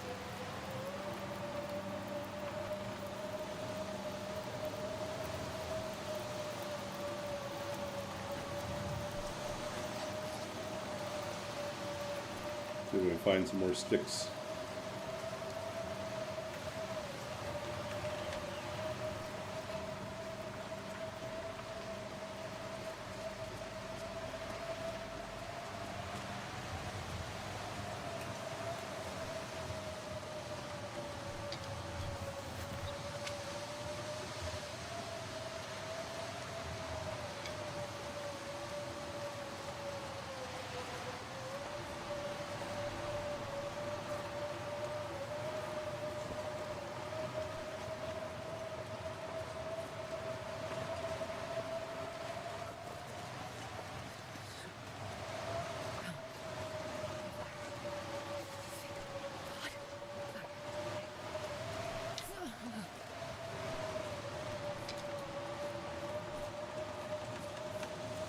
Okay, we got a few more sticks.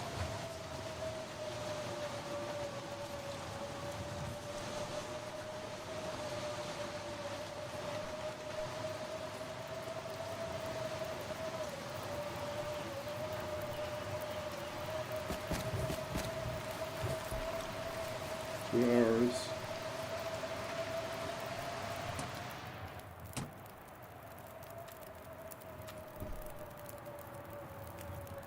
Yeah, I didn't finish episode 4. I haven't started it. Okay.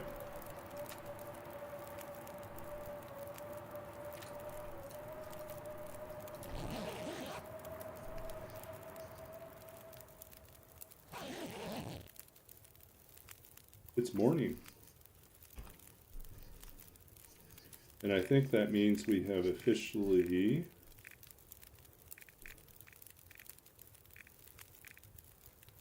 Why does it still say we haven't finished one day in Blackrock?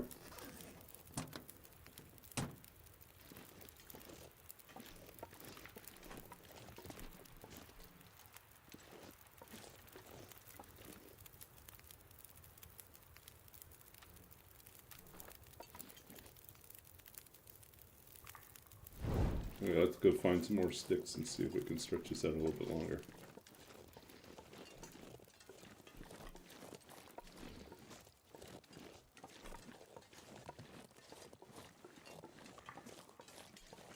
I'm not sure I can carry much more.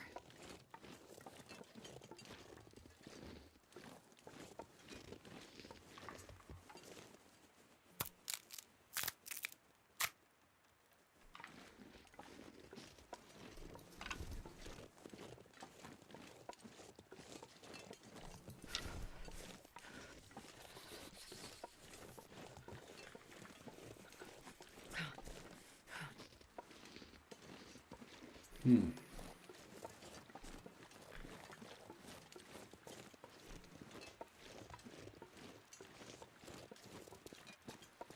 can't feel my hands.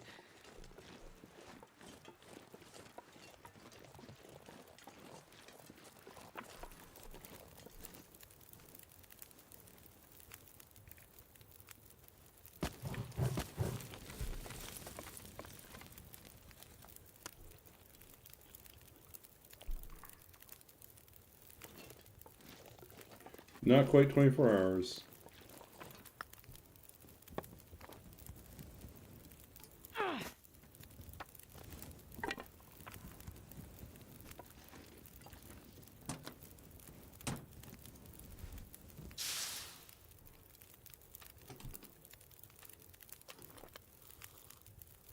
Okay, here we go.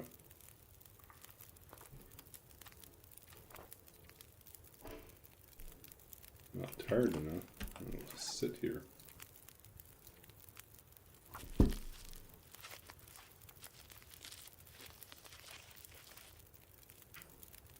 We might have to make it to noon.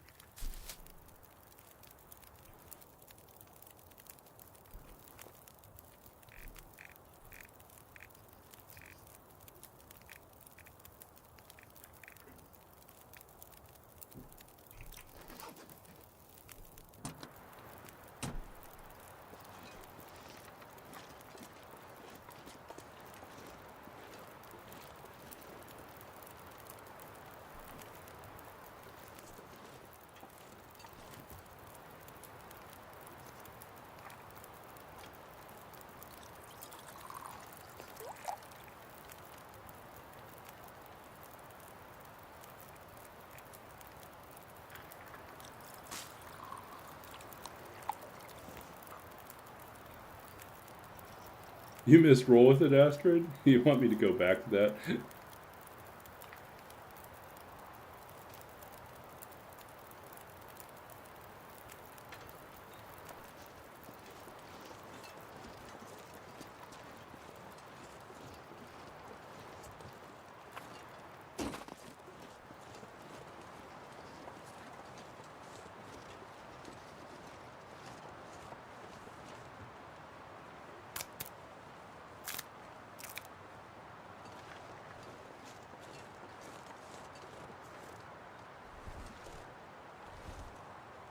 1 hour. It's too long. Yeah, it's 1 hour.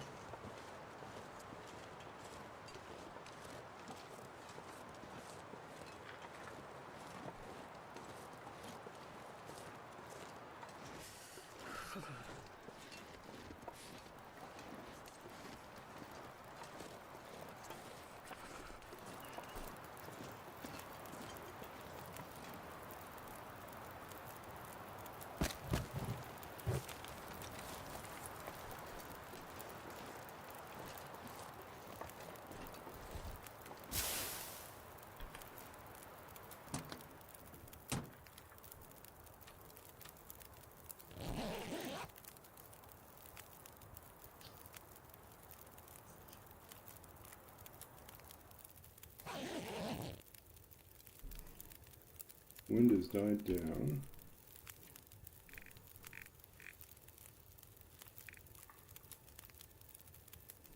We're still not there yet. Gotta be noon.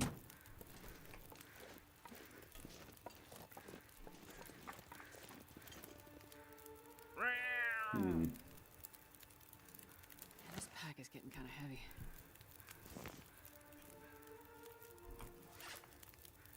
Which I guess we'll just... We could try to sneak over to someplace safe.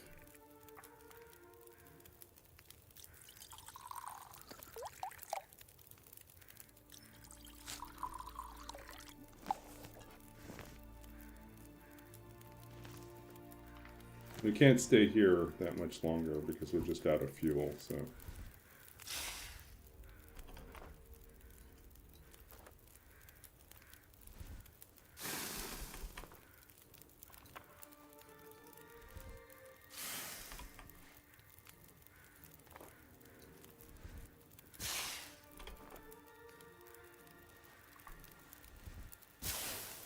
Okay, we're gonna have to hope we don't run into the Timberwolves.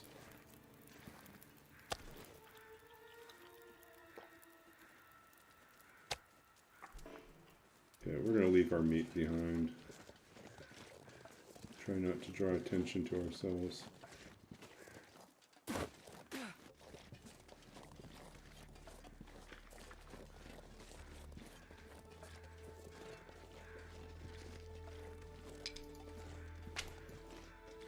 What's up here? Drop any of this gear.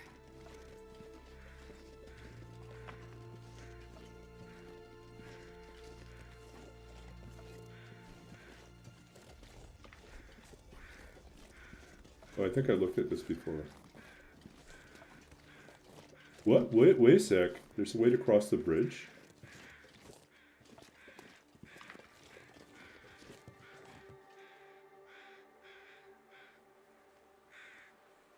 Where you don't have to go past the annoying Timberwolves? What? Do you know about this? That little path? Lets you sneak around?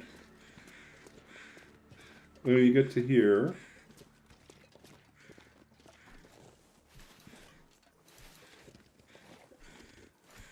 Oh, but then you're blocked. You can't get through. Okay, I remember. I have done this before.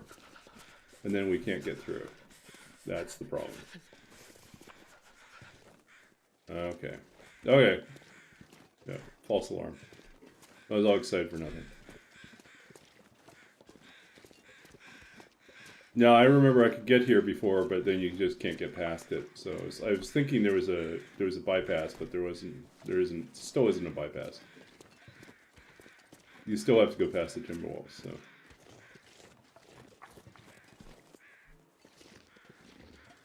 I mean, it's a pretty, like, sneaky place to hang out here, right? But, at the end of the day, you're still going to have to do something else.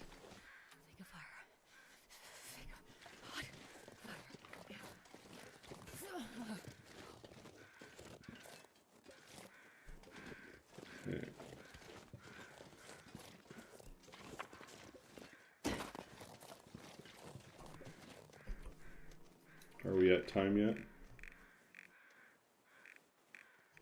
Blackrock.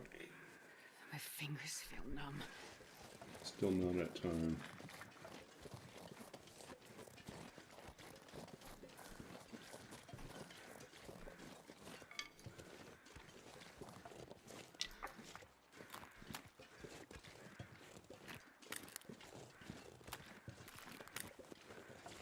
Like, they're not always here. You can get around them, but carrying a bunch of meat with you as you approach is not a good way to get around them.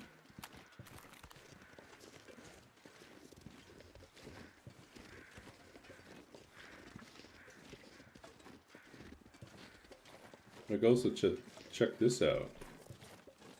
Another little hidey hole here. Wind protected spot. Freezing.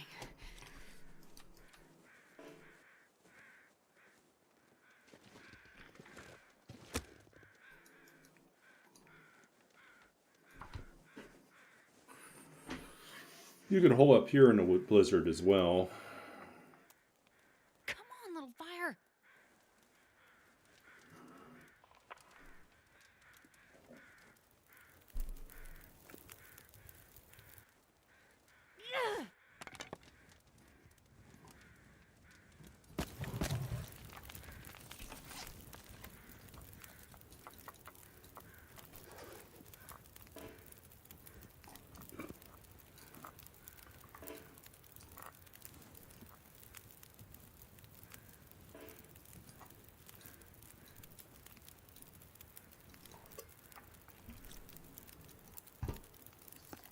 Make some more birch bark tea.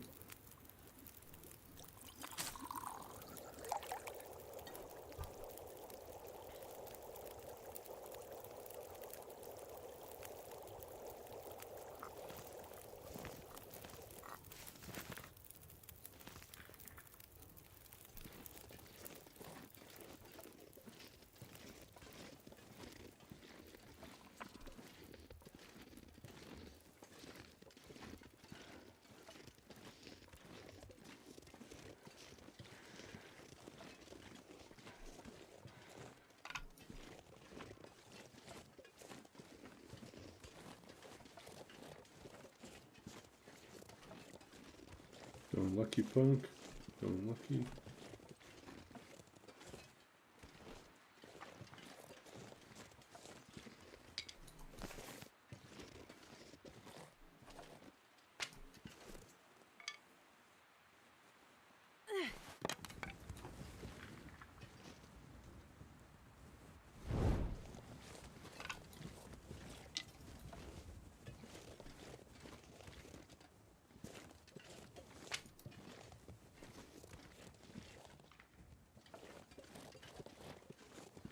Okay, let's go up the lane.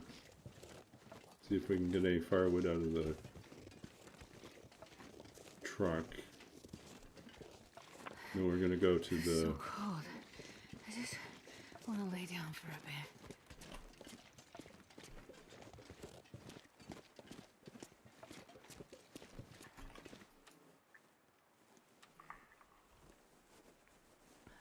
Dude, it's cold.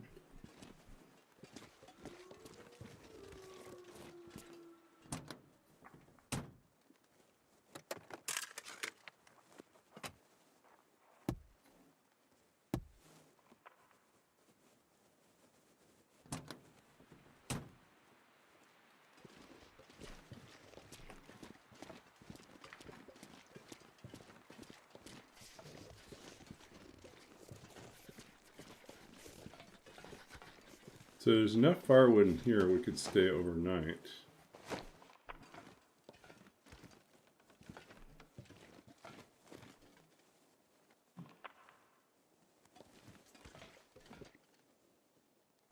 Do we have enough sticks? 8 sticks.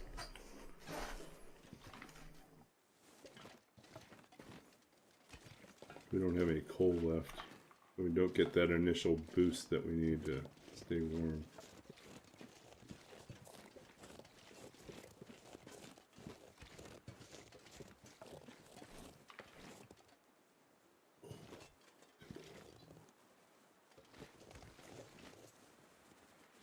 Yeah, we're not getting through there.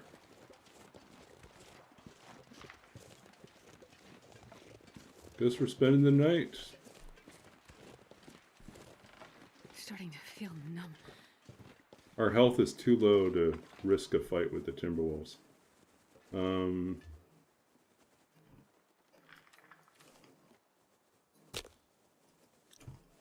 is it? We got to be pretty close to our 1 hour mark. Yay, we finished. Okay, so we'll start our fire here.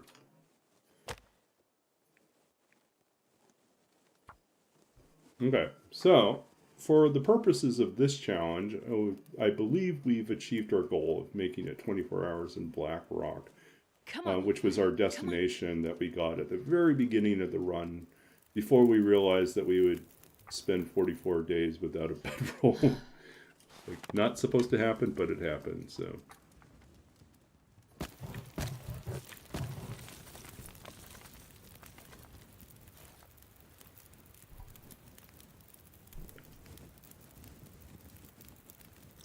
Yeah, I mean, like, I have spent much longer in Blackrock on some of the other runs. Let's see, what's my current record for Blackrock?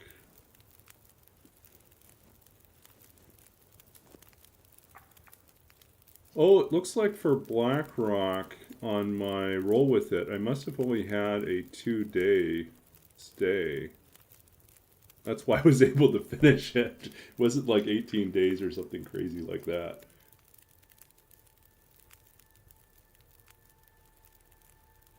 But I did have to do like 19 days in Zona, or 20 days technically. I think we must have, yeah. These don't exactly match up, but yeah, so I think we had overlap when we were transferring from Forsaken Airfield into Zone of Contamination, so that's why there's a discrepancy here. It should be 20 and 20, but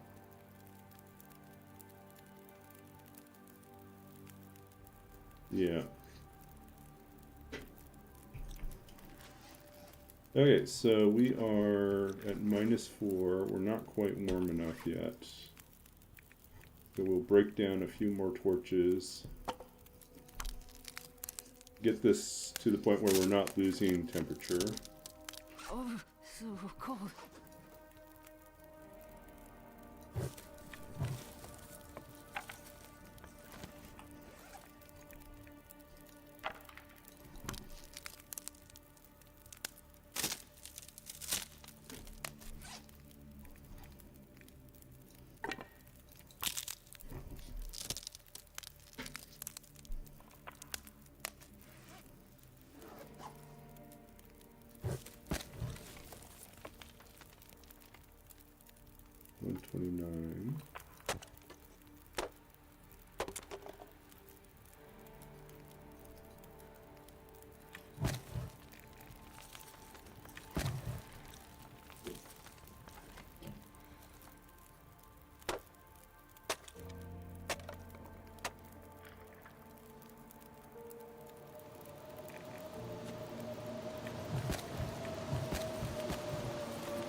Okay.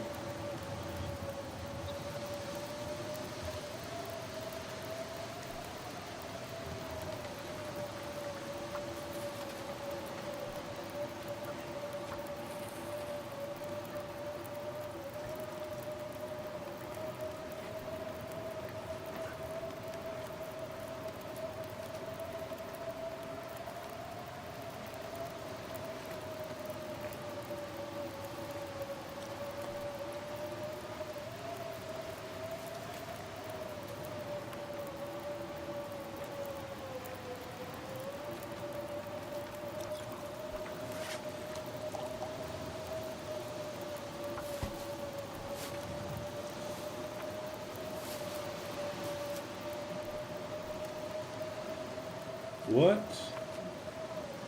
No! trying to kill us now. The wind's blowing right through our thing now. That's not right. That sucks.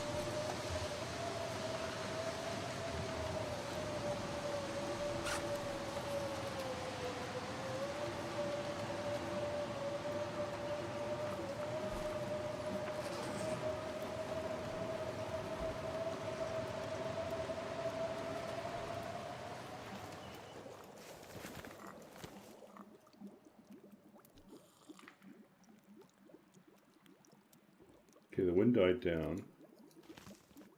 I'm not sure I can carry much more. We can try to make it. Little break in the weather. Let's hope the Timbies have moved on.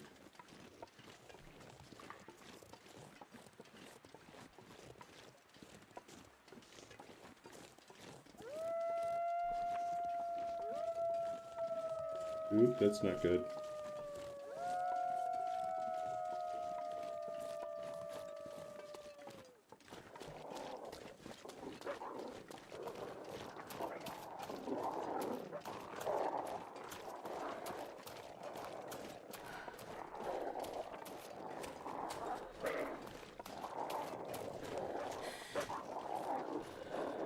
Uh-oh. This is how we're gonna go out, isn't it?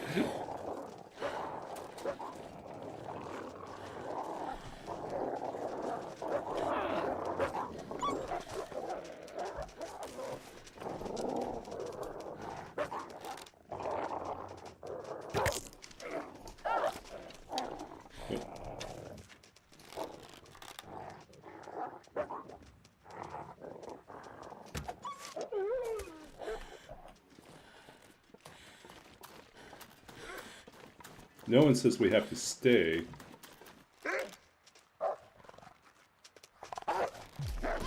Oh no.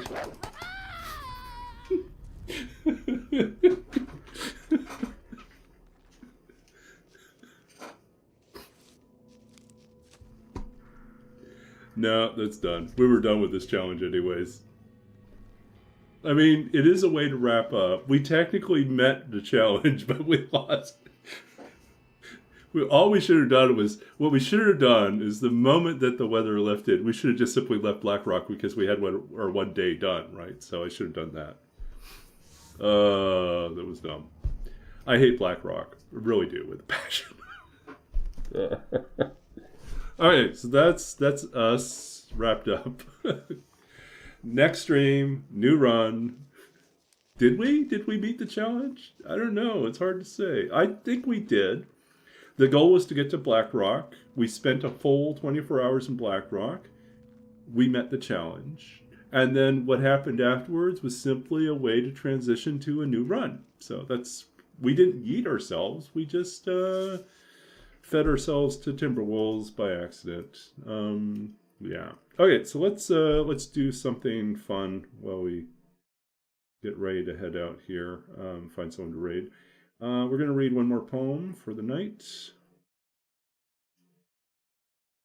Yeah, just pretend that didn't happen. Credo. Okay, so this is from my first book, from The Lost Country of Sight. And this poem is... I'll read the poem. We'll talk a little bit about the poem. It's also a little bit more on the lyric side in the sense that it's more dreamy, more leaps of imagination, but it also is a poem that got set to music, so we'll get to listen to that too. So this is called Credo, which, if you're not familiar with the term, it means a statement of belief. Not so much the world, but what it signifies. Last year's rain still sleeping in the deepest wells, or the cherry trees arched over stone walls, yearning. The earth bent around a weathered pine. Old stoves tipped and sleeping, iron rusting into green, forgetting, God is always in the places I cannot reach, be he blackbird or raven. Even the geese guillotine the sky means something to the girl laid down in the weeds. Someone is speaking in darkness, a voice like sorrow, something like tin. Even in sin, even then I believe. All night our prayers rise like dust, our voices reach like seed for rain.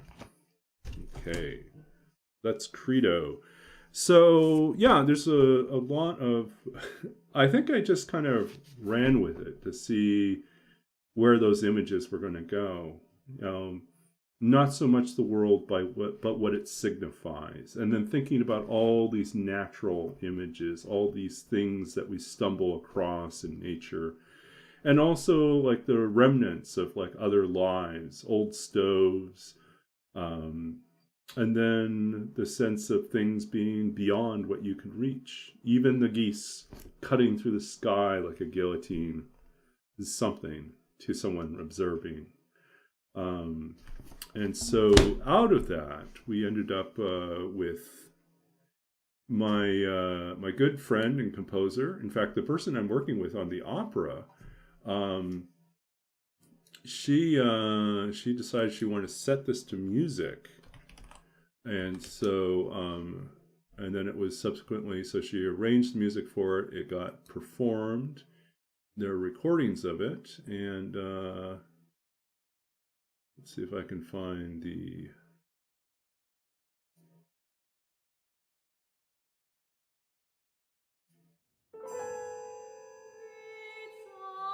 So that's the first one in this series. We want the next...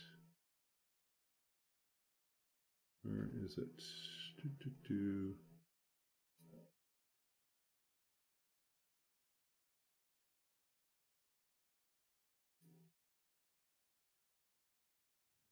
Not so much the word, but what it signifies. Last year's rain still sleeping in the deepest wells, or cherry trees arched over stone walls. Yearning, the earth bent around a weathered pine. Old stoves tipped and sleeping, iron rusting to green. Forgetting, God is always in the places I cannot reach. Be he blackbird or raven. Even the geese guillotining the sky means something to the girlie down in weeds. Someone is speaking in darkness, a voice like sorrow, something like tin, the sun even in sin. Even then I believe.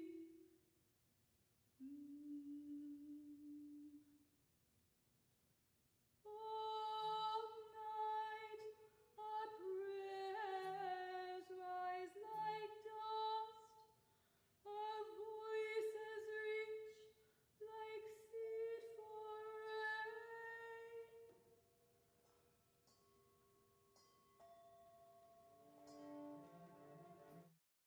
rain. Okay, and then it leads into the next song in that song cycle. But yeah, that's... I had the very good fortune, privilege of working with Juhi on these things, and she set these to music. So this poem and 3 other poems were part of that song cycle. And then later on, we worked together on some other projects. She set some of my other poems to music. And then she got a commission to do a short opera with LA Opera about women in science. And so she came to me and said, I know you've written about Babbage and Ada Lovelace. Would you be interested in doing... And we had actually talked about doing an Ada Lovelace opera at some point, and she said, "Would you be interested in adapting what we had started on the Ada Lovelace opera project and turning it into this this opera in high schools project instead?" And so we ended up writing new stuff for that, in addition to leveraging one of the pieces that we had previously written. And so we got to work on that project, and that was during the pandemic. And then we got commissioned. She won this big commission, really, to do this thing for Opera America and Beth Morrison projects, and for the Prototype Festival, which is a big deal.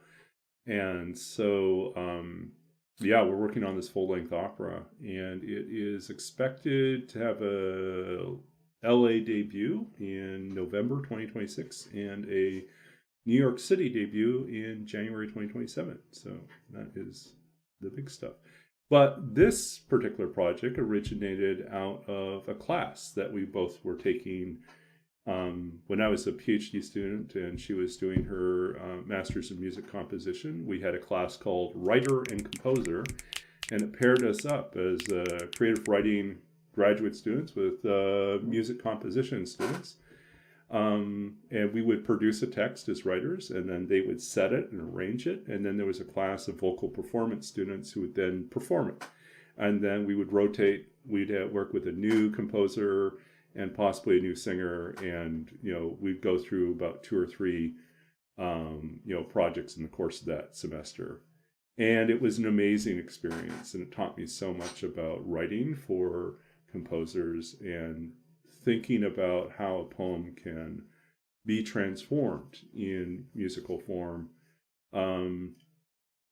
That things that you have to spend more time accomplishing in language can be accomplished more shortly, more effectively even with music. And so instead of having to create what effectively is rhythm and music within language through repetition or through parallel structures, in music, you can take that one phrase and it can be changed and modified just through how it's, pronounced, through how it's set in the music.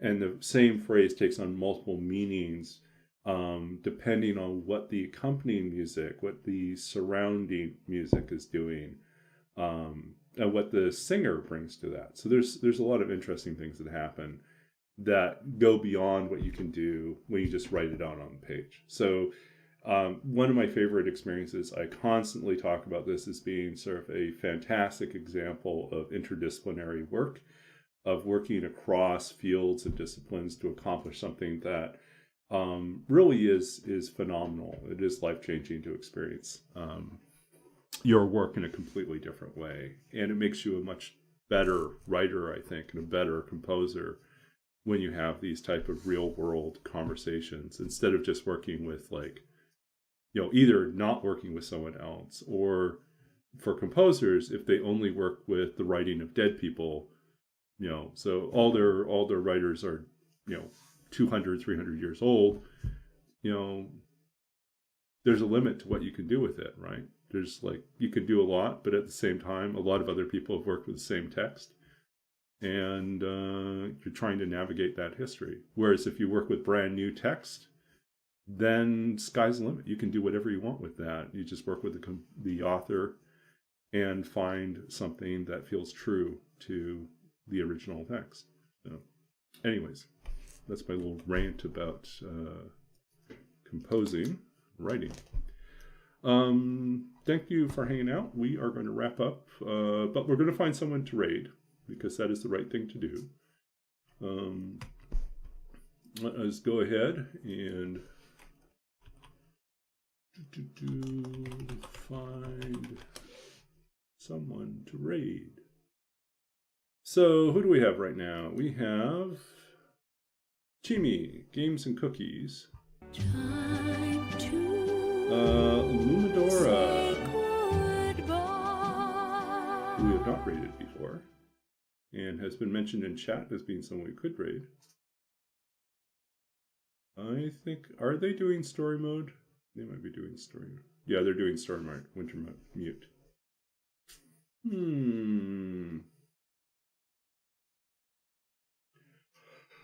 I don't know. Should we raid someone new or should we visit our old people? Lumidora.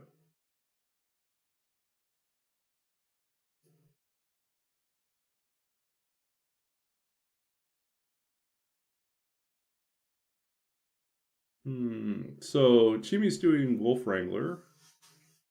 Games and Cookies, I think, is getting ready to forge.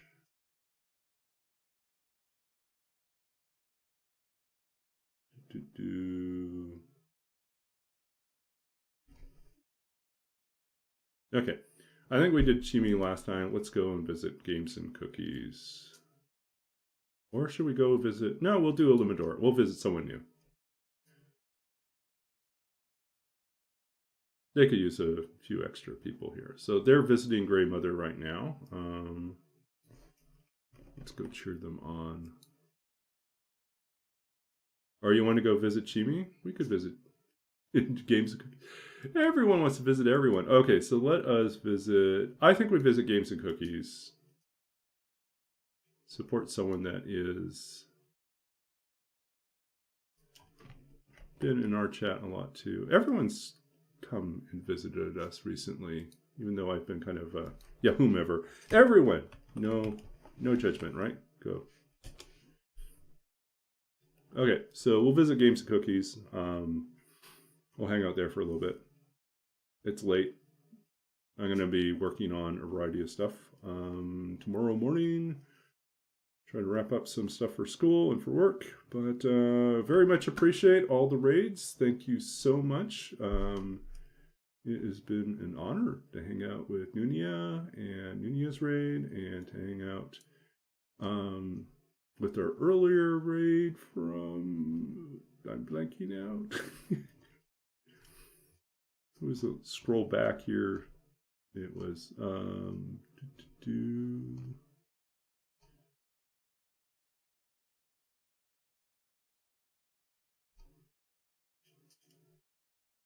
Yeah.